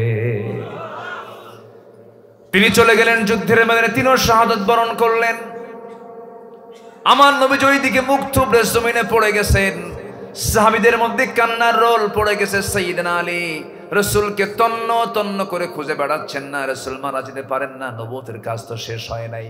জ্ঞানী সাহাবী সাইয়েদনা আলী তন্ন তন্ন করে খুঁজে খুঁজে যে দেখেন আমার নবীজি উহুদের ময়দানে একটা গর্তের মধ্যে তিনি উপর হয়ে পড়ে আছেন। সেই জায়গা থেকে আস্তে করে উঠালেন। সাইয়েদনা আলী বলছেন, ইয়া রাসূলুল্লাহ, যে মক্কার কুরাইশ আপনাকে এত বড় ক্ষতি করে ফেললো, আপনাকে রক্তাক্ত করে ফেললো, দাঁত ভেঙে ফেললো, আপনি তাদের জন্য লানত করুন। আমার নবীজি রক্তাক্ত চেহারা নিয়ে বলছে, আলী, আমি কাউকে লানত করবো না, তবে একটা কথা আলী জেনে রেখে দিও, বিশ্ব নবীর রক্ত যে জমিনে স্পর্শ করেছে, এই জমিনেই দেখতে পাবে আল্লাহর দিন কায়েম হয়ে গেছে। জোরে বলি সুবহানাল্লাহ। আমার নবীজিকে ওই জায়গা থেকে সাইয়েদনা আলী কোলের মধ্যে উঠায় নিলেন। উঠায় নিয়ে একটা দৌড় মেরে গিয়া উহুদের ময়দানে একটা উঁচু জায়গায় তাকে শোয়ায় রাখলেন। সেই জায়গায় একজন সাহাবী উবাইদ ইবনুল জাররাহ রাদিয়াল্লাহু তাআলা নবীর সামনে গিয়ে দাঁড়ালেন। নবীর কপালের সেই লোহা দেখে তিনি পাগল হয়ে গেছেন। গালের মধ্যে লোহা ঢুকে আছে, কেমন করে লোহা বের করতে হবে চিন্তা, ব্রেন আর কাজ করতেছে না। হাত দিলেই রাসূল আহ আওয়াজ করে ওঠেন, গালের লোহা টান দিতেন রাসূল আহ আওয়াজ করে ওঠেন। এমন সময় উবাইদা চিন্তা করলেন, কেমন করে টান দেব, আস্তে টান দিলে নবীজি কষ্ট পাচ্ছেন, কেমন করে টান দেওয়া যায়। এই চিন্তা করে রাসূলকে শোয়া দিলেন। রক্তগুলো গামছা দিয়ে মুছে মুছে দিচ্ছেন, কাপড় দিয়ে মুছে মুছে দিয়ে এই লোহাটা কেমনে বের করবেন, এই চিন্তা করতে করতে দাঁতটা লাগায় দিলেন। সজোরে দাঁতটা লাগায় দিয়ে আস্তে টান মারলেন। আস্তে টান দিলেন, নবীজি বারবার আওয়াজ করছেন, কষ্ট পাচ্ছেন। এমন জোরে টান মারলেন, এক টানে সামনের দুটো দাঁত তার ভেঙে গেল। রাসূল বলছেন, ওবাইদারে, এত জোরে টান মারলে কেন? তোমার দাঁত তো ভেঙে গেছে। হুজুর, আমার দাঁত কেন কলিজা ছিঁড়ে গেলেও আমার কোনো কষ্ট হতো না। আমার নবীজির গালের লোহাটা টান মারা মাত্রই ফিঙ্কি দিয়ে রক্ত গড়ে পড়া শুরু হয়ে গেছে। অঞ্জলির মধ্যে সেই রক্তগুলো নিয়ে আমার নবীজিকে আড়াল করে তিনি চুষে চুষে পান করছেন রক্তগুলো। রাসূল দেখে ফেলে বলছেন, ওবায়দা কিসের রক্ত পান করো হুজুর? আপনার রক্ত কোন জমিনে ফেলবো, জায়গা পাই নাই। রাসূল বলছেন, ওবায়দা রে, যে দেহের মধ্যে আমার রক্ত প্রবাহমান সেই দেহ আল্লাহ রাব্বুল আলামিন তার জন্য জাহান্নামকে হারাম করে দিয়েছে। আমার ভাইরা, আমার নবীজি কপালে ব্যান্ডেজ লাগানো, নবীজি মুখে কোনো শক্ত খাবার খেতে পারছেন না, খেজুর খেতে পারতেছেন না, খেজুর চাবাতে পারতেছেন না। সেই সময় তিনি হালুয়া খেয়েছেন। আমার নবীজি মিষ্টি হালুয়া খেয়েছেন, দাঁত রাখতে না দাঁত ভাঙ্গার পরে। বলেন বলেন বলেন, দাঁত ভাঙ্গার পরে তিনি রাসূল হালুয়া খেয়েছেন, মিষ্টি খেয়েছেন, নরম জিনিস খেয়েছেন। আমার নবীজি যুদ্ধ যখন থেমে গেছে, আমার নবীজি বলেন, আমার চাচা আমির হামজা কোথায়? আমার সাহাবী আব্দুল্লাহ বিন জাহাশ কোথায়? আব্দুল্লাহ বিন জাহাশ যখন যুদ্ধে যাবেন সেই সময় বলছেন, আল্লাহ আজকের উহুদের ময়দানে তোমার কাছে আমার প্রার্থনা, আমি যেন যুদ্ধের ময়দানে যুদ্ধ করে করে শহীদ হয়ে যাই। কাফেররা যেন আমার কানটা কেটে নেয়, কাফেররা যেন আমার নাকটা কেটে নেয়, কাফেররা যেন আমার হাতটা কেটে নেয়, কাফেররা যেন আমার চোখটা তুলে নেয়, কাফেররা যেন আমার দুটো পা কেটে নেয়, টুকরো টুকরো করে যেন আমার লাশটা তারা ছিন্ন বিচ্ছিন্ন করে ফেলে। আব্দুল্লাহ বিন জাহাশের দোয়া আল্লাহ রাব্বুল আলামিন কবুল করলেন। আব্দুল্লাহ বিন জাহাশ যখন শাহাদাত বরণ করেন, তার নাকটা কেটে নেওয়া হলো, চোখটা তোলা হলো। তিনি এই দোয়াটা কেন করেছিলেন? তিনি বলছেন, আল্লাহ আমার কান কেটে নেওয়া হবে, আমার চোখ তুলে নেওয়া হবে, কিয়ামতের দিন তোমার সামনে আমি এই নাক কাটা কান কাটা চেহারা নিয়ে যখন তোমার সামনে হাজির হব, তুমি সেই সময় যখন প্রশ্ন করে আমাকে বলবে, ফিমা যদি আনফুকাউদুনুক, তোমার নাক কেন কাটা, তোমার কান কেন কাটা? সেই সময় বলবো, আল্লাহ তোমার জমিনে তোমার দিন কায়েমের জন্য জিহাদ করতে গিয়ে শহীদ হয়েছি, কাফিররা আমার নাক কান কেটে নিয়েছে। সেই সময় আল্লাহ তুমি বলবা, তুমি শহীদ হয়েছো, যাও আজকে বিনা হিসাবে তোমাকে জান্নাত দিয়ে দিলাম। জোরে বলি সুবহানাল্লাহ, আরো জোরে বলি সুবহানাল্লাহ। আমার বন্ধুগণ, আমার নবীজি বলছেন, আমার চাচা কোথায়? আমার নবীজির সামনে তার লাশটা হাজির করা হলো। এক জায়গায় পড়ে আছে কলিজা, এক জায়গায় পড়ে আছে তার হাত, এক জায়গায় পড়ে আছে তার পা, সবগুলোকে এক জায়গায় করলেন। আমার নবীজি বললেন, শোনো, সবার লাশগুলো ৭০ জন সাহাবীর কবরগুলো পৃথক পৃথক ভাবে দিয়ে দাও, কিন্তু আজকে আমার চাচা আমির হামজা এবং আব্দুল্লাহ বিন জাহাশের কবরটা তোমরা একই কবরে শোয়ায় দাও। আমার নবীজি সবাইকে শোয়ায় দিলেন। সবার জানাজা হয়ে যাচ্ছে, কিন্তু একজন সাহাবীর লাশ খুঁজে পাওয়া যাচ্ছে না। রাসূল তন্ন তন্ন করে খুঁজতেছেন। কিছুক্ষণ পর জিবরিল আমিন এসে বলছেন, ইয়া রাসূলুল্লাহ, আপনি যার লাশটা খোঁজেন সে লাশ খোঁজার কোনো দরকার নাই, তার লাশটা আল্লাহ তাআলা ফেরেশতা দিয়ে আসমানে উঠায় নিয়ে জান্নাতের পানি দিয়ে তার ফরজ গোসল সম্পন্ন করায় দিতেছে। স্ত্রী সহবাস করেছেন। সাধারণত যারা মুজাহিদ শহীদ হয়ে যায় তাদেরকে গোসল করানো হয় না, কিন্তু তার স্ত্রী এসে যখন বলেছেন, ইয়া রাসূলুল্লাহ, আমার স্বামী যুদ্ধে এসেছেন, সহবাস করে গোসল করেন নাই, সেই গোসলটা হয়েছে জান্নাতের পানি দিয়া। কিছুক্ষণ পর আসমান থেকে যখন লাশটা যখন জমিনে নিয়ে আসা হলো, লম্বা লম্বা চুল দিয়ে টপ টপ করে পানি পড়ে। রাসূল জানাজা শেষ করার পরে বলছেন, সাহাবীরা দেখো, আমার হানজালার লাশ, আমার হানজালার মাথার চুল দিয়ে এখনো জান্নাতের পানিগুলো গড়ে গড়ে পড়তেছে। সুবহানাল্লাহ। আমার ভাইরা, ওয়ালা তাকুলু লিমান ইউকতালু ফি সাবিলিল্লাহি আমওয়াত বাল আহয়াউ ওয়ালাকিন লা তাশউরুন। জোরে বলুন আল্লাহু আকবার। আল্লাহর পথে যারা মারা যায় তাদেরকে তোমরা নিহত বলো না, মৃত বলো না, তারা তো জীবিত, তোমরা তা বুঝো না। আল্লাহ তাআলা শহীদদের জীবিত বলেছেন। কে বলেছেন বলেন? আসতে বলবেন না, কে বলেছেন? এই জন্য জিহাদের কাজ, এটার গুরুত্ব ইসলামে আছে না নাই বলেন? নামাজে মুনাফিককে চেনা যায় না, দান সদকায় মুনাফিককে চেনা যায় না, ওয়াজ মাহফিলে মুনাফিককে চেনা যায় না, হজ মুনাফিক চেনা যায় না। মুনাফিক চেনার জায়গা হলো ময়দান। ময়দানে জীবন দেওয়া কিন্তু এত সহজ নয়। এই যে ইয়াং ছেলেপেলে, আমাদের সন্তানগুলো কয়েকদিন আগে জুলুম থেকে বাঁচার জন্য রাস্তায় জীবন দিল। মানুষ সবকিছু দিতে পারে, কিন্তু জান কিন্তু সহজে দিতে পারে না। আমার বন্ধুগণ, এই সমাজে বহু লোক আছে, যত রক্ত লাগে দেব, প্রয়োজনে লোক পাঠাবো, আমি যাব না। আছে না এরকম লোক? আছে না নাই? আছে। এই জায়গায় মুনাফিক চেনা যায়। এই জায়গায় কি চেনা যায়? মুনাফিক চেনা যায়। এই জন্য জিহাদ গুরুত্বপূর্ণ একটা বিষয়। এই কাজ যারা করবে, আল্লাহ রাব্বুল আলামিন বলছেন, তারাই হলো সত্যবাদী, তারাই হলো সিদ্দিক, আমার বন্ধুগণ 15টা কাজ আমরা আজকে শিখে যাব, 2টা চলতেছে। নাম্বার 3 হলো তাকওয়া। নাম্বার 3 কি বলেন? তাকওয়া। আমরা ভয় করব কাকে? নামাজ পড়বো কয় ওয়াক্ত? একা না জামাতে?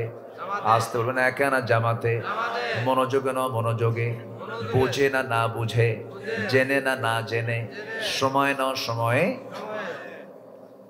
একটা নামাজি কি সুদখোর হতে পারে? আমাদের সুদখোর নামাজি আছে না নাই? কি আমি কি শেষ করে দেব? এই সময় কি উঠবেন না? উঠলেই ভাববো ওটাই সুদ খায়। বসেন, সুদের ব্যাপারে আসতেছে তো, বসেন। সময় আজকে এত তাড়াতাড়ি যাচ্ছে কেন বুঝলাম না। খুব দ্রুত চলে যাচ্ছে সময়। কি দোয়া করে দেবো নাকি আপনাদের? বসেন। অনেক মাহফিলে, আজকের মাহফিলে অনেক মা বোন আসছে দেখলাম, আসছে না? অনেক মা বোন আসছে। বলি আলহামদুলিল্লাহ। মাদেরকে নিয়েও কিছু কথা বলা দরকার। মারা খুব ভালো, মানে মাহফিলও আসে, মার্কেটও যায়, দুটেই করে। কিন্তু মাহফিলে বোরকা পরে আসে আর মার্কেটে একটু একটু ডিজাইন করে যায়। ডিজাইন দেখাবে কি স্বামীর সামনে না দোকানদারের সামনে? কিন্তু ডিজাইন দেখায় কার সামনে? দোকানদারের সামনে। দোকানদারকে গিয়ে বলে ভাইয়া আছে কিনা বলেন? একটা শাড়ি দেখানো যাবে কি? হ্যাঁ আছে না? মাশাআল্লাহ, ভালো। জি, আল্লাহ তুমি মাদেরকে বোঝার তৌফিক দাও, জোরে বলি আমিন। জি, মেয়েরা তো আল্লাহ তাআলা তাদের যে এত চান্স দিছে, আল্লাহ এত 5 নাম্বার দিছে তাদের, পুরুষের কত হিসাব, মেয়েদের কোনো হিসাবই নাই সেই তুলনায়। 4টা কাজ করবে, জান্নাত বুঝে নেবে তারা। আল্লাহু আকবার বলেন। কিন্তু সমস্যা একটাই, যে কোনো পুরুষ যদি বলে আপনাকে দেখতে খুব সুন্দর লাগে, তাই গেছে, আছে না নাই? ঠিক না। আপনার সৌন্দর্য আপনার স্বামী দেখবে। পৃথিবীর কোন পুরুষ আপনার সৌন্দর্য দেখা জায়েজ না। দেখতে গেলেই কি সুস্থ না অসুস্থ, শান্তি না অশান্তি? অশান্তি। আল্লাহ তাআলা মাদেরকে হেফাজত করুন, জোরে বলি আমিন। আরো জোরে আমিন। মাদের কথা একটু পরে আসতেছে, বলবো। আজকে মন খুলি কথা বলছি আমি, বলি আলহামদুলিল্লাহ। ভালো লাগতেছে, সুস্থ বোধ হচ্ছে। এখানে আল্লাহওয়ালা কিছু মানুষ বসে আছে, বলি আলহামদুলিল্লাহ। সবাই ফজর পড়বেন তো ইনশাআল্লাহ? ফজর কারো বাদ যাবে না তো? নামাজ মূলত শুক্রবার না 5 ওয়াক্ত? বছরে 2 বার না 5 ওয়াক্ত? একজন ইমানদারের সবচেয়ে বড় পরিচয় হলো কয় ওয়াক্ত নামাজ পড়া? 5 ওয়াক্ত নামাজ পড়া। যুবকরা, তোমরা গ্রামে গ্রামে, তোমার গ্রামে তুমি লিস্ট করবে কারা নামাজ পড়ে না, তাদের বাড়িতে বাড়িতে দাওয়াত নিয়ে পৌঁছাবা। এবং তোমাকে সতর্ক থাকতে হবে গ্রামে যেন কোনো নোংরামি না হয়। এই গ্রামে তাফসীর মাহফিল হলো, এই গ্রামে কোনো নাচ গানের কোনো আসর হবে না, এটা মাথায় রাখবা। তোমার গ্রামে তুমি দেখবা কোন বাড়ির মহিলা, কোন বাড়ির মেয়ে বোরকা ছাড়া, উলঙ্গ হয়ে, অর্ধলগ্ন হয়ে, লিপস্টিক লাগায়া, বোরকা পরে না পরে রাস্তায় বের হয়।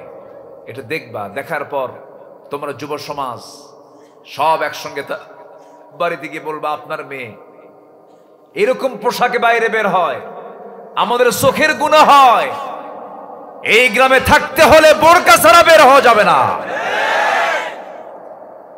ঘরে ঘরে তোমরা এমন পরিবেশ তৈরি করো, তোমার গ্রাম ঠিক হবে, তোমার সমাজ ঠিক হয়ে যাবে, দেশ ঠিক হয়ে যাবে। ঠিক কিনা?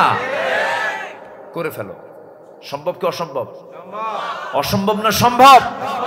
সম্ভব। আমার দাদিরা পড়াশোনা করে নাই, কিন্তু দাদিরা কত আদব ছিল তাদের। পুরুষ মানুষ দেখলে ছায়া পর্যন্ত পাড়াতো না, বোরকা পরা লাগে নাই তাদের। 12 হাত শাড়ি, 12 হাত কাপড়ই তারা কাজে লাগাইছে, শরীরের কোন অঙ্গ প্রত্যঙ্গ দেখা যায় নাই। আমার দাদিরা কত সুন্দর করে শালীন পোশাক পরে বের হয়েছে। হাতা, ব্লাউজের হাতা একদম কবজি পর্যন্ত চলে আসছে।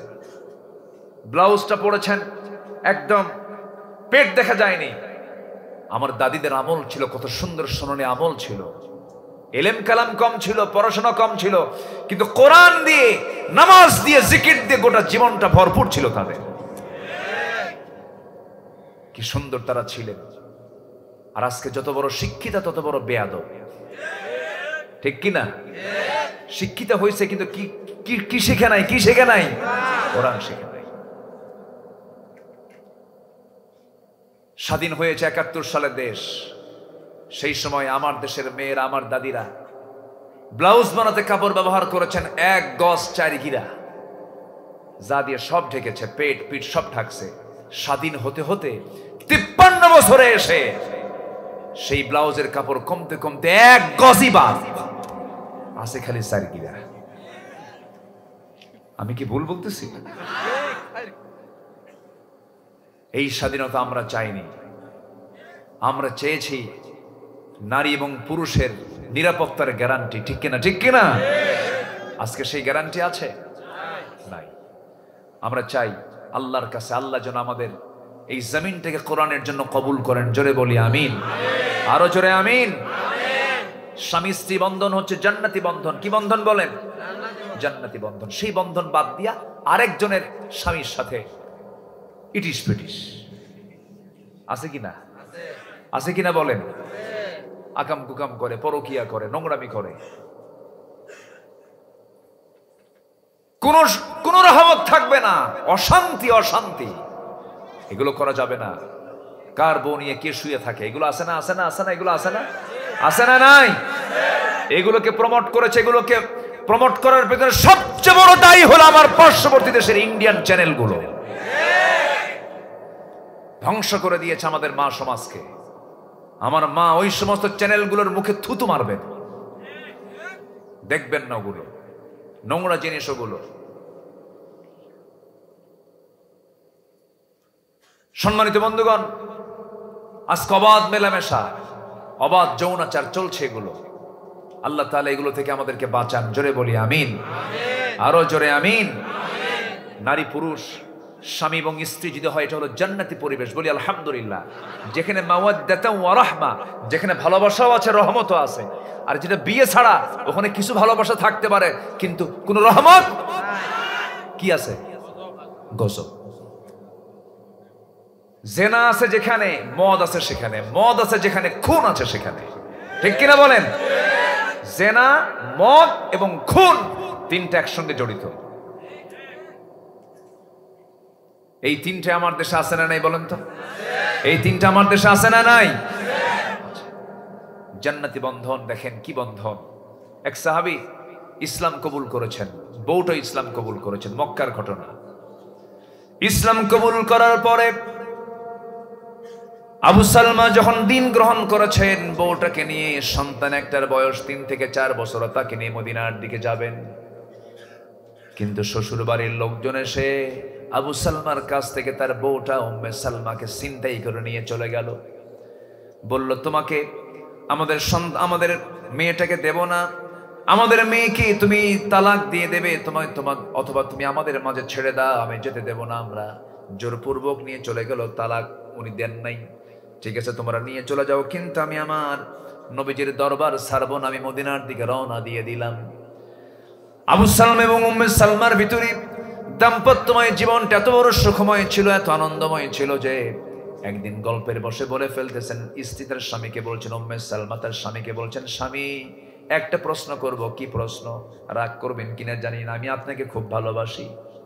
আচ্ছা বলেন কি প্রশ্ন? বলো। আমার স্ত্রী বলতেছে, আমার স্বামী গো, আমি যদি আপনার আগে মারা যায়, আপনি কি আমার মৃত্যুর পরে কি বিয়ে করবেন নাকি? এমন প্রশ্ন কি আজকের বউরা করে না? কি যে সমস্যা তাদের! এটা কিন্তু ব্যাপক একটা, মেয়েদেরকে আল্লাহ তাআলা এইভাবেই বানাইছে।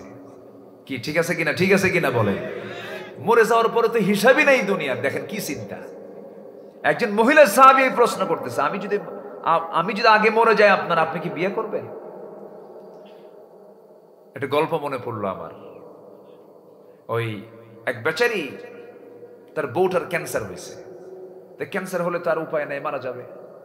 তো বউটাকে স্বামী খুব ভালোবাসে। এক পর্যায়ে বউ বলতেছে, আচ্ছা আমি তো মরেই যাচ্ছি, আমার তো ক্যান্সার, তো আমি যদি মরে যাই তুমি কি বিয়ে করবা? কি বলে এটা? তুমি মরে গেলে পর অন্তত তো কবরের মাটিতে শুকাতে হবে। তো মূল্যে কি আর বিয়ে করা যাবে? তাই কবরের মাটি না শুকান পর্যন্ত কি আর বিয়ে করা যায়?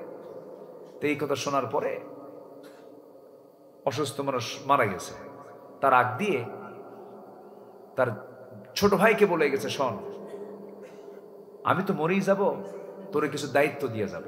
সে দায়িত্ব হলো, আমি মরে যাওয়ার পর কবরের মাটিতে আমি যে কবরে শুয়ে থাকবো, প্রত্যেক দিন সকাল সন্ধ্যা তুই 1 বালতি করে পানি ঢেলে দিয়ে আসবি। কি কথা কি বুঝে আসতেছে? তো আল্লাহ তাআলা মেয়েদেরকে এই নেচার করে এইভাবেই সৃষ্টি করেছেন। আমার নবীজি দোয়া করুন, আল্লাহ তুমি আমার খাদিজাকে জান্নাত দিয়ে দাও। পিছন থেকে আম্মা জান আয়েশা নাম দোয়ার মধ্যেই বলতেছে, ওই বুড়ির জন্য এখনো দোয়া করা লাগে। আল্লাহ তাআলা নারীদেরকে এরকম করে বানিয়েছেন। উম্মে সালমা বলতেছেন, আমার স্বামী, আপনি কি আমার মৃত্যু হলে আগে যদি হয় আপনি কি বিয়ে করবেন? আবু সালমা মজা করে মুস্কি হাসি মেরে বলছে, তোমার কি মনে হয় বলো? কামার মন বলে, আপনার আগে যদি আমার মৃত্যু হয়ে যায়, আমি আপনাকে দারুণ ভালোবাসি, আমার ভাগ আমি কাউকে নিতে দেব না, আপনি বিয়ে করতে পারবেন না।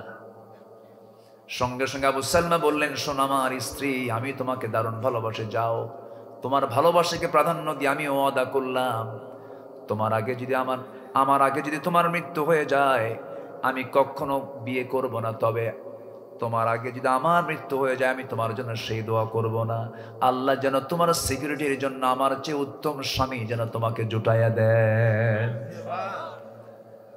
উত্তম দোয়া কার হলো? স্বামী। কারণ একটা নারীর সিকিউরিটির দরকার আছে না নাই? বলেন তো আছে না নাই? আল্লাহ তাআলা স্বামীর দোয়াটা কবুল করলেন, আল্লাহ তাআলা স্বামীর দোয়াটা মঞ্জুর করলেন।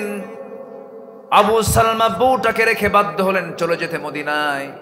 ছেলেটা নিয়ে গেছে ভাইয়েরা, বউটাকে নিয়ে গেছে শ্বশুর বাড়ির লোকেরা। কিন্তু আবু সালমা বললেন, সব নিয়ে যাও, কিন্তু আমি আমার ঈমান নিয়ে নবীর কাছে যেতে চাই। নবীর কাছে চলে গেলেন।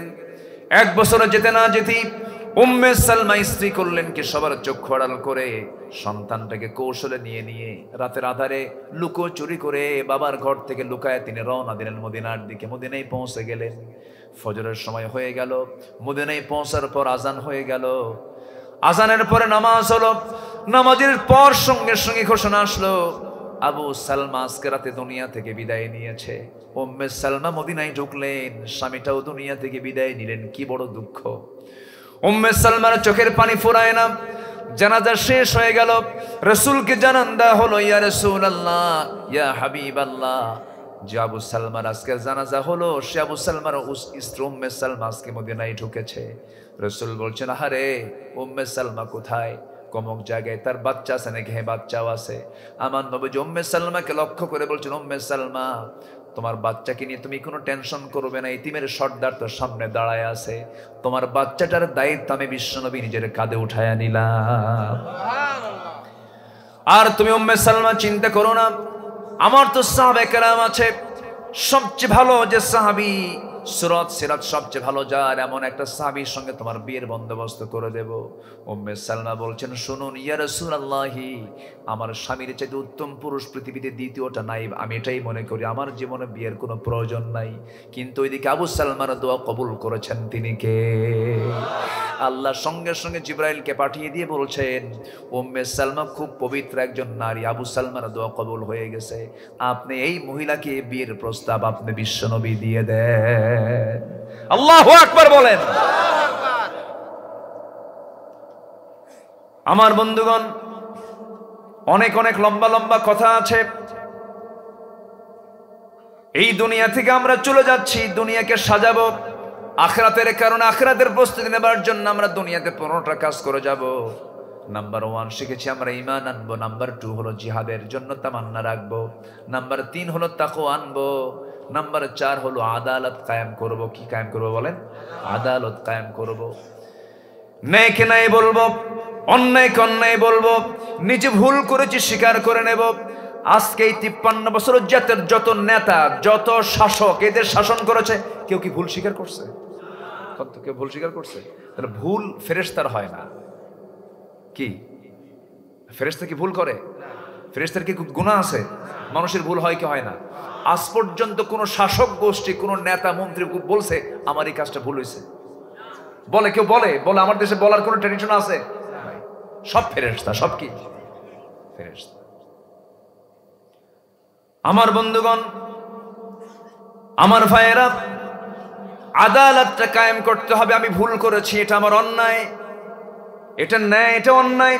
ন্যায়কে যে ন্যায় বলতে পারে, অন্যায়কে যে অন্যায় বলতে পারে, সেই হলো বড় আদালত কায়েমকারী আদিল ব্যক্তি সে। আল্লাহ রাব্বুল আলামিন ওই বান্দাকে জাহান্নাম দিবেন, ওই বান্দাকে আল্লাহ রাব্বুল আলামিন অনায়াসে সোজা জান্নাত দিয়ে দিবেন। জোরে বলি সুবহানাল্লাহ। ইয়াদিলু হুয়া আকরাবু লিত্তাকওয়া। ইতিদাল কায়েম করে, এটাই হলো তাকওয়ার সবচেয়ে উত্তম পন্থা। জোরে বলি সুবহানাল্লাহ। অনেক লম্বা কথা মনে হয়ে গেল। এখন আদালতটা কি? সাহাবে কেরাম তা বুঝিয়ে দিয়েছেন। ওমরে ফারুক রাদিয়াল্লাহু তাআলা আনহু একদিন রাষ্ট্রের পক্ষ থেকে এক বোতল মধু পেয়েছেন। কি পেয়েছেন? মধু পেয়েছেন। জান্নাতে মধু আছে না নাই? আসতে বলবেন না, আছে না নাই? জান্নাতে পানি আছে না নাই? জান্নাতে দুধ আছে না নাই?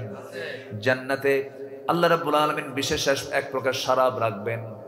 এটা দুনিয়ার পচা মদ নয়। আল্লাহ তাআলা জান্নাতের মধ্যে 4টা ঝর্ণা রেখেছেন। দুধের নহর, মধুর নহর, পানির নহর, শরাবের নহর। এমন শরাব যা পান করলে পরে লিভার নষ্ট হবে না, কিডনি ড্যামেজ হবে না, চোখ লাল হবে না। এমন শরাব আল্লাহ রাব্বুল আলামিন জান্নাতবাসীর জন্য রেখে দিয়েছেন, যে শরাবটা পান করলে পরে যৌবন শক্তি ডাবল হয়ে যাবে। যুবক কোনোদিন জান্নাতি, কোনোদিন বুড়া হবে না। জোরে কোন সুবহানাল্লাহ। সবাই কি জান্নাত পেতে চান? চাচা যায় কই? হ্যাঁ, আইবো? এই ছেলে, এই বসো। সবাই কি জান্নাত পেতে চান? কয়টা নহর, কয়টা ঝর্ণা থাকবে? জান্নাতে হুর থাকবে, গেলমান থাকবে। এত সুন্দরী হুর আল্লাহ রাব্বুল আলামিন জান্নাতে রেখে দিয়েছেন, যে সুন্দরী নারীগুলোর চামড়াগুলো স্বচ্ছ কাঁচের মতো থাকবে, ভিতরের হাড় পর্যন্ত দেখা যাবে। তাদের মুখের থুতু যদি জমিনে যদি ফেলে দেওয়া হতো, গোটা জমিন সুগন্ধে ভরপুর হয়ে যেত। যুবকরা, কোন নারীর পিছনে দৌড়াও? ওই জান্নাতের হুরকে পেতে হলে দুনিয়াতে কোনো অবৈধ সম্পর্ক রাখা যাবে না। তুমি যে বিয়ের মধ্য দিয়ে যে বৈধ সম্পর্ক করবে, বউটা যদি ভালো হয়, সেই জান্নাতের মধ্যে তোমার বউটা তোমার জন্য হুর হয়ে যাবে। যেরকম সুবহানাল্লাহ। দুনিয়াতে নোংরামি করা যাবে না। আল্লাহ রাব্বুল আলামিন এই সমস্ত অফারগুলো দিয়ে রেখেছেন, জান্নাতের অফারগুলো দিয়ে রেখেছেন। এমন হুর দেব যে হুরকে পৃথিবীর কোন জিন ইনসান তাকে কখনো স্পর্শ করে নাই। লাম ইয়াতমিসহুন্না ইনসুন ক্বাবলাহুম ওয়ালা জান্নুন ফাবিআইয়ি আলা'i রাব্বিকুমা তুকাযযিবান।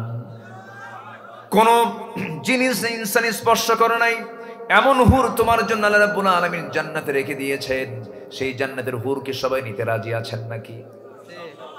আস্তে আস্তে কয়, সবাই কি নিতে রাজি আছেন? ও দেখুন, বুড়া চাচাও রাজি আছে। বুড়ি জানলে কিন্তু খবর আছে। তুমি হুরের জন্য পাগল না? আল্লাহ তাআলা মেয়েদের কেমন নেচার দিয়েছেন, তারা হুরের গল্প শুনলেও মন খারাপ করে।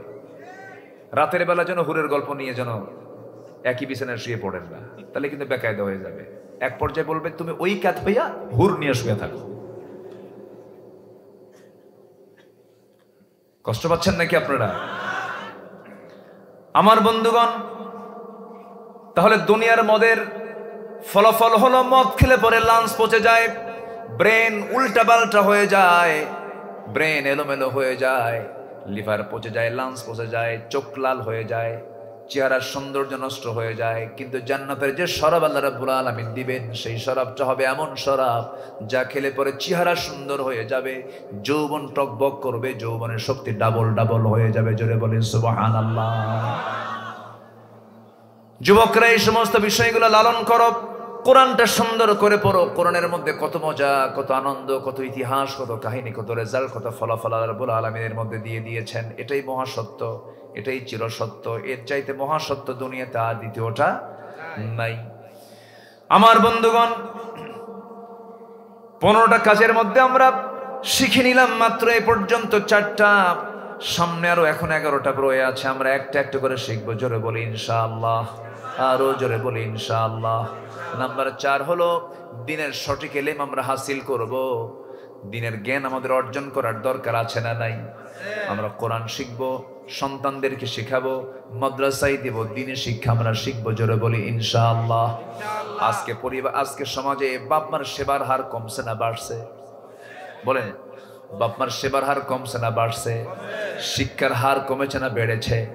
শিক্ষার হার বেড়েছে, বাপ মার সেবার হার কমেছে। তাহলে শিক্ষার মধ্যে কিছু ভেজাল আছে না নাই? কি শিখে নাই? আজ তুমি কি শিখে নাই? কোরআন শিখে নাই। কোরআনটা শেখায় দেবো। জোরে বলি ইনশাআল্লাহ, আরো জোরে বলি ইনশাআল্লাহ। নাম্বার 6 হলো অধিক সংখ্যক নেক আমল করব। আমরা ভালো ভালো আমলগুলো করার চেষ্টা করব। গুনাহ তো হবেই, বান্দার তো গুনাহ হয়েই যাবে। হঠাৎ করে কোনো একটা ভুল হয়ে গেছে, কোন একটা মেয়ের দিকে তুমি তাকাইছো যুবক, হঠাৎ করে তোমার নজরটা চলে গেছে, দ্বিতীয় নজর আর তাকাবে না। আল্লাহ রাব্বুল আলামিন মুজাহিদের সওয়াব তোমার আমলনামায় দিয়ে দিবে। একবার তাকালে গুনাহ হয় না, একবার তাকালে আল্লাহ মাফ করে দেন। কে বলছেন? কে বলছেন? আল্লাহ। একবার তাকালে মাফ, দুইবার তাকালেই পরের বার কি যেন দেখলাম, আবার দেখি, তখন গুনাহ হয়ে যাবে। বছর 17 আগে কোন এক মাহফিলে বললাম, প্রথমবার তাকালে মাফ, দ্বিতীয়বার তাকালে পাপ। এক যুবক দাঁড়ায় বলে, হুজুর 1 চোটে 1 ঘন্টা তাকায় থাকলে কি হবে? যেরকম নাউজুবিল্লাহ। নোংরামি করা যাবে না, নিয়তটাকে সহি রাখতে হবে। এক সাহাবী বলছেন, হুজুর নতুন ইসলাম গ্রহণ করি, বলছেন হুজুর সব বাদ দেব, কিন্তু জেনা বাদ দিতে পারবো না। রাসূল বলছেন, তাই নাকি? হুজুর জেনা আমি বাদ দিতে পারবো না। রাসূল বলছেন, তোমার মার সঙ্গে জেনা করতে আসলে কি করবো? হুজুর জব করবো। তোমার বউকে যদি কেউ জেনা করতে আসে, হুজুর আমি সহ্য করতে পারবো না। তোমার বোনকে যদি জেনা করতে আসে, সহ্য করতে, তোমার মেয়েকে সহ্য করতে পারবো না। রাসূল বলে ফেলেন, সাহাবী তুমি যার সঙ্গে জেনা করতে যাবে সে কারো না কারো মা, কারো না কারো মেয়ে, কারো না কারো বোন, কারো না কারো বউ। চোখের পানি পড়তে পড়তে এক পর্যায়ে বলছেন, হুজুর আপনি সত্যি বিশ্বনবী, আল্লাহর কসম আজকের থেকে জেনা বাদ দিয়ে দিলাম। শুধু মাইন্ড সেট আপ করতে হবে, মাইন্ড সেট আপ করতে হবে, সব ঠিক হয়ে যাব আমরা। জোরে বলি ইনশাআল্লাহ। মনটাকে আমরা মনের লেভেলটা ঠিক রাখবো। নফস তো খুব খারাপ জিনিস। নফস হিংসা করতে চায়, নফস মিথ্যা কথা বলতে চায়, নফস আমাকে ধোঁকা দিতে চায়, নফস আমাকে হিংস্র করে তোলে। এই জন্য সবার আগে কিসের ট্রিটমেন্ট বলেন? নফসের ট্রিটমেন্ট করতে হবে। আল্লাহ রাব্বুল আলামিন আরেক জায়গায় বলছেন, قد أفلح من زكاها وقد خاب من دساها قد أفلح من تزكى وذكر اسم ربه فصلى। জোরে বলুন আল্লাহু আকবার। নফসের শুদ্ধতা আনবো আমরা। জোরে বলি ইনশাআল্লাহ, আরো জোরে বলি ইনশাআল্লাহ। সাইয়েদনা ওমর ফারুক কি করলেন? এক বোতল মধু তিনি নিলেন, রাষ্ট্র থেকে পেলেন। 1 বোতল মধু নিয়ে তিনি চলে আসলেন। ওই বোতলে 5টা পরিবারের মধু আছে। ওনার পরিবার সহ আরো 4 পরিবার, 5 পরিবারের মধু নিয়ে তিনি এসে বউটাকে ডাক দিয়ে বলছেন, বউ আমার, এই যে মধুর বোতল তোমাকে দিলাম, এই মধুর বোতল 5টা সমান ভাগে ভাগ করবা। মধুগুলো 1 ভাগ আমাদেরকে রেখে 4 ভাগ প্রতিবেশীর ঘরে ঘরে তুমি পৌঁছায় দিবা। মধুর বোতল বইয়ের হাতে দেওয়ার পরপরই 1 মিনিট পার হতে না হতেই তিনি বলছেন, স্ত্রী মন খারাপ করো না, মধুর বোতলটা আমার হাতে দিয়ে দাও, তোমাকে ভাগ করতে দেব না আমি। মধুর বোতল নিয়ে চলে গেলেন আরেক প্রতিবেশীর ঘরে গিয়ে বলছেন, এই মধুটাকে 5 ভাগে ভাগ করে 1 ভাগ আমার ঘরে দিবা, আর বাকিগুলো তোমরা সব সমানভাবে নিয়ে নিবা। বলেন তো, বইয়ের হাত থেকে যদি কেউ মধুর বোতল ভাগ করতে দিয়ে আবার যদি কেড়ে নেয়, হবে কিছু? হবে? লাগবে? আসতে কয় লাগে লাগে লাগে, লাগবেই তো। মন খারাপ করে বসে আছেন তিনি, আপনি আমাকে বিশ্বাস করলেন না। সাইয়েদনা ওমর ফারুক রাদিয়াল্লাহু আনহু কিচ্ছু বললেন না। প্রতিবেশীর কাছে 5টা ভাগ শেষ হয়ে গেলে পরে 1টা ভাগ তিনি নিয়ে এসে বউয়ের সামনে দিয়ে বলছেন, বউ আমার, আল্লাহর কসম করে বলি আমি তোমাকে সন্দেহের জন্য তোমার হাত থেকে মধুর বোতল নেই না। আমি তোমাকে খুব বিশ্বাস করি।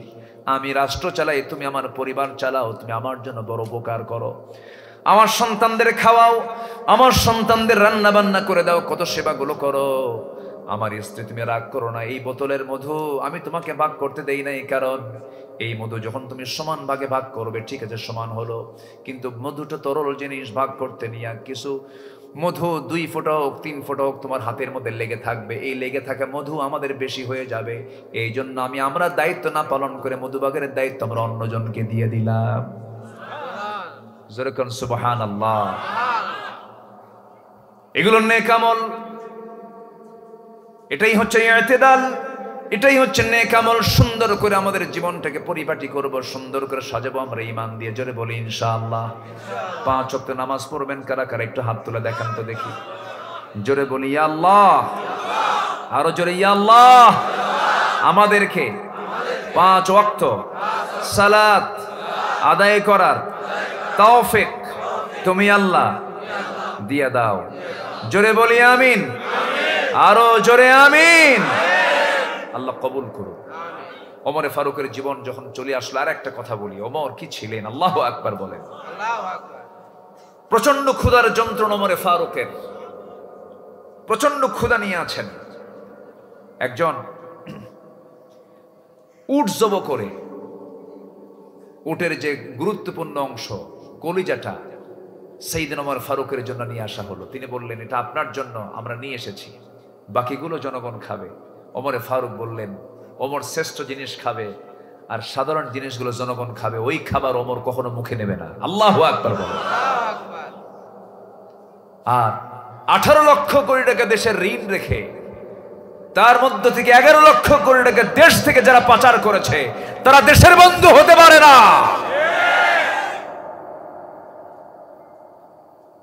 শ্রী মহাত্মা গান্ধী বলেছেন ভারতের অশান্ত পৃথিবীকে শান্ত করার জন্য ওমরের মতো একটা শাসক বর্তমান দুনিয়াতে দরকার। আল্লাহু আকবার বলেন। একমাত্র সমাজ শান্তি বিনির্মাণে কোরআনের আইনের বিকল্প নাই। আল্লাহ কবুল করুন। জোরে বলি আমিন, আরো জোরে আমিন। কষ্ট দিয়ে ফেলতেছে আপনাদের? কষ্ট পাচ্ছেন না তো? বলি ইনশাআল্লাহ, আরো জোরে বলি ইনশাআল্লাহ। সাইয়েদনা ওমর ফারুকের শাসনামলে হিমসের একজন গভর্নর ছিলেন সাঈদ বিন আমির রাদিয়াল্লাহু তাআলা আনহু। কি ছিল তারা, দেখেন তাদের মধ্যে কি তাকওয়াটা ছিল, কি খোদাভীতি ছিল তাদের মধ্যে। সেই সাঈদ বিন আমির রাদিয়াল্লাহু তাআলা আনহু, তার বিরুদ্ধে জনগণ 4টা অভিযোগ দিল ওমর ফারুকের আদালতে এসে। বলল যে দেখেন আপনার গভর্নর 4টা দোষ আমরা তাদের মধ্যে পেয়েছি। কি দোষ? নাম্বার 1, প্রত্যেকদিন অফিসে দেরি করে আসে। নাম্বার 2, সপ্তাহে একদিন আসে না। নাম্বার 3 হলো সন্ধ্যার পর আমরা তার সঙ্গে দেখা করতে গেলে কথা বলে না। নাম্বার 4 হলো মৃগী রোগীর মতো মাঝে মাঝে অফিসের মধ্যে শীত হয়ে পড়ে থাকে, জ্ঞান থাকে না। এই ধরনের গভর্নর আমরা চাই না। আপনি মদিনায় ফেরত নিয়ে নেন। কোথায় ফেরত নিয়ে নেন? তখন মদিনা ছিল ঢাকা, বোঝেন নাই? মদিনায় ফেরত নিয়ে নেন। ঠিক আছে, তোমরা গভর্নরকে মদিনায় পাঠাও। তলব করে নিয়ে আসলেন। দিয়ে এসে ওমর ফারুক বলছেন আমি তো জানি সাঈদ তুমি অত্যন্ত ভালো মানুষ, কিন্তু জনগণ তোমার বিরুদ্ধে 4টা অভিযোগ দিয়েছে। বলো কি কি অভিযোগ? তুমি এই যে অফিসে আসো না, দেরি করে আসো, একদিন আসো না, মৃগী রোগীর মতো অজ্ঞান হয়ে পড়ো, সন্ধ্যার পরে জনগণ তোমাকে পায় না, এর কারণটা কি? তিনি বলছেন যে 4টা অভিযোগ দেওয়া হয়েছে, 4টা অভিযোগের জবাব আমি সাঈদ আপনাকে দেবো একটা একটা করে। আল্লাহু আকবার বলেন। কি তার আল্লাহওয়ালা ছিলেন দেখেন। সাঈদ বিন আমির রাদিয়াল্লাহু আনহু তিনি বলছেন আমিরুল মুমিনিন আমার বিরুদ্ধে নাম্বার 1 অভিযোগ দিয়েছে আমি প্রত্যেকদিন অফিসে দেরি করে আসি। দেরি করে আসার কারণ হলো আমি হিমসের একজন গভর্নর হতে পারি, একজন মুখ্যমন্ত্রী হতে পারি, একজন বড় দায়িত্বশীল হতে পারে, কিন্তু আমার পরিবারকে সাজানোর জন্য, পরিবারকে পরিচালনা করার জন্য কিছু কাজের মানুষের প্রয়োজন হয়, কিন্তু আমার বাড়িতে আমি আমার বউ ছাড়া কোনো কাজের মানুষ নাই। আমার অনেকগুলো সন্তান সন্ততি, তাদের রান্না বান্না, তাদের কাপড় চোপড় ধোয়া সবকিছু সম্পন্ন করতে গিয়ে আমি আমার বউকে হেল্প করতে গিয়ে দেখা যায় নির্দিষ্ট টাইম পার হয়ে বাড়ির কাজগুলো করতে একটু সময় বেশি লেগে যায়, এই জন্য অফিস আসতে আমার দেরি হয়ে যায়। নাম্বার 2 হলো সপ্তাহে একদিন আসো না কেন? তিনি বলছেন আল্লাহর কসম করে বলছেন আমিরুল মুমিনিন আমার গায়ের যে জুব্বাটা দেখতেছেন এই জুব্বা ছাড়া বিকল্প কোনো জুব্বা আমার বাড়িতে নাই। এই জুব্বা আমি 6 দিন পরি, সপ্তম দিন সকালবেলা আমি এই জুব্বাটা ধুয়ে ফেলি, ধুয়ে ফেলার পর আমার গায়ে অন্য কোনো বিকল্প কোনো কাপড় থাকে না, অন্য কোনো জুব্বা থাকে না। জুমার নামাজ পড়তে যাব, এই জুমার নামাজের আগ দিয়ে জুব্বাটা যখন শুকে যায় নামাজ পড়তে যায়, এই জন্য একদিন আমার যাওয়া হয় না, আমি একদিন যেতে পারি না অফিসে। নাম্বার 3 হলো, তুমি সন্ধ্যার পর জনগণের সঙ্গে কেন কথা বলো না, কেন ডাকে সাড়া দাও না? তিনি বলছেন, আমিরুল মুমিনিন, সকাল থেকে সন্ধ্যা পর্যন্ত জনগণের পাশে আমি দাঁড়িয়ে থাকি, তাদের সেবা করি, সন্ধ্যার পর ঘরের মধ্যে ঢুকি, পরিবারকে সময় দেই কিছু সময়, এবং এশার নামাজ পড়ে খাওয়া দাওয়ার পর ওই যে সেজদায় পড়ে যায়, ফজর পর্যন্ত সারাদিন কথা বলি জনগণের সাথে, সারা রাত কথা বলি আমার আল্লাহর সাথে। নাম্বার 4, সাইদ, তোমার বিরুদ্ধে অভিযোগ হলো মাঝে মাঝে তুমি মৃগী রোগীর মতো অজ্ঞান হয়ে অফিসে পড়ে থাকো কেন? তিনি বলছেন, আমিরুল মুমিনিন, এমন একটা বিষয় আপনি আমাকে মনে করে দিলেন, আমার চোখে পানি চলে এসেছে। আমিরুল মুমিনিন, আমি অজ্ঞান হই না, কিন্তু অজ্ঞান হতে বাধ্য হই, কারণ মাঝে মাঝে আমার একজন সাহাবীর কথা আমার চোখের সামনে ভেসে ওঠে। আমি সেই সময় ইসলাম কবুল করতে পারি নাই, কিন্তু আমার চোখের সামনে তাকে দুনিয়া থেকে বিদায় করে দেওয়া হয়েছে। কে বলো? ও সাইদ, কে, কোন সাহাবী বলো? সঙ্গে সঙ্গে তিনি বলছেন, আমিরুল মুমিনিন সেই সাহাবীর নাম হলো খুবাইব বিন আদি রাদিয়াল্লাহু তাআলা আনহু। খুবাইবকে যখন মক্কার কুরাইশ মক্কায় ধরে আনলো, মদিনা থেকে ধরে এনে জেলখানায় তাকে জোর করে হাত পা বেঁধে রেখে দিল, খাবার বন্ধ করে দিল। আমি খুবাইব নিজের চোখে দেখেছি, জান্নাতের ভিতর আল্লাহ রাব্বুল আলামিন জান্নাতের আঙ্গুরগুলো খুবাইবের ঘরের মধ্যে পৌঁছায়া দিয়েছেন। জোরে কোন সুবহানাল্লাহ। আমি আমার নিজের চোখে এই বরকতের দৃশ্যগুলো দেখেছি, কিন্তু আমি ঈমান আনতে পারি নাই। সেই সময় ওই খুবাইবকে শেষ পর্যন্ত ফাঁসির মঞ্চে ঝুলিয়ে মারা হলো, ফাঁসির মঞ্চে তুলে শুলে চড়ায় হাত বাঁধা হলো, পা বাঁধা হলো। আমার চোখের সামনে যখন হাত পা বাঁধা হলো, আমার চোখের সামনে একজন বলে ফেললো, খুবাইব, তোমার জায়গায় মোহাম্মদকে বসালে কেমন হতো? মুখের থুতু দিয়ে লোকটার মুখটা ভরাইয়া দিল থুতু দিয়া। একজন রেগে গিয়ে খেপে গিয়ে খুবাইবের হাতটা সে এক আঘাতে হাত কেটে ফেললো, আরেক আঘাতে বাম হাত কেটে ফেললো, 2 পা কেটে ফেললো। আরেকজন কাফের এসে আমার চোখের সামনে তরবারি দিয়া বুক দিয়ে ঢুকায় পিঠ দিয়ে বের করে দিল। খুবাইব দুনিয়া থেকে বিদায় নিলেন। এই দৃশ্যগুলো আমার নিজের চোখের সামনে আমি দেখেছি, কিন্তু প্রতিবাদ করতে পারি নাই। ইমান সে সময় ছিল না।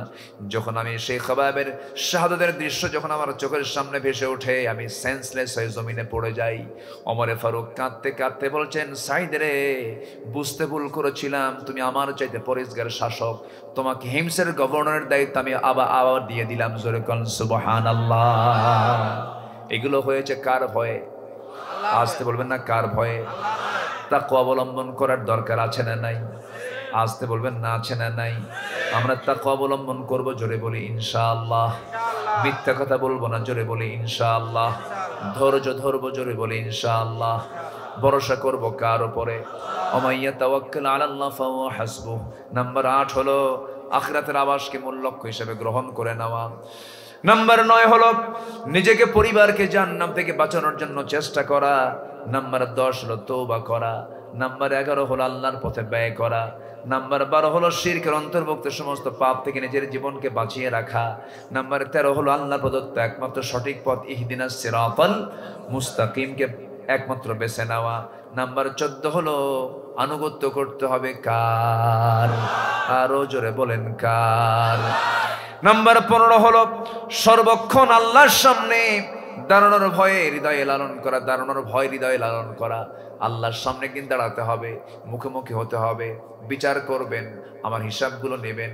আল্লাহর সামনে একদিন আমি দাঁড়াবো, এতে কোনো বিন্দু পরিমাণ সন্দেহ নাই। বিচার করবেন আমার কে?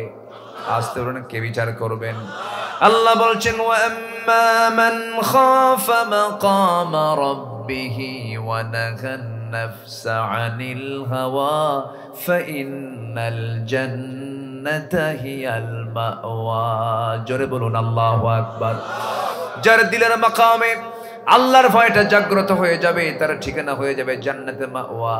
আল্লাহ রাব্বুল আলামিন সবার দিলের মধ্যে আল্লাহর ভয়কে জাগ্রত করে দেন। জোরে বলি আমিন। আরো জোরে আমিন, আরো জোরে আমিন।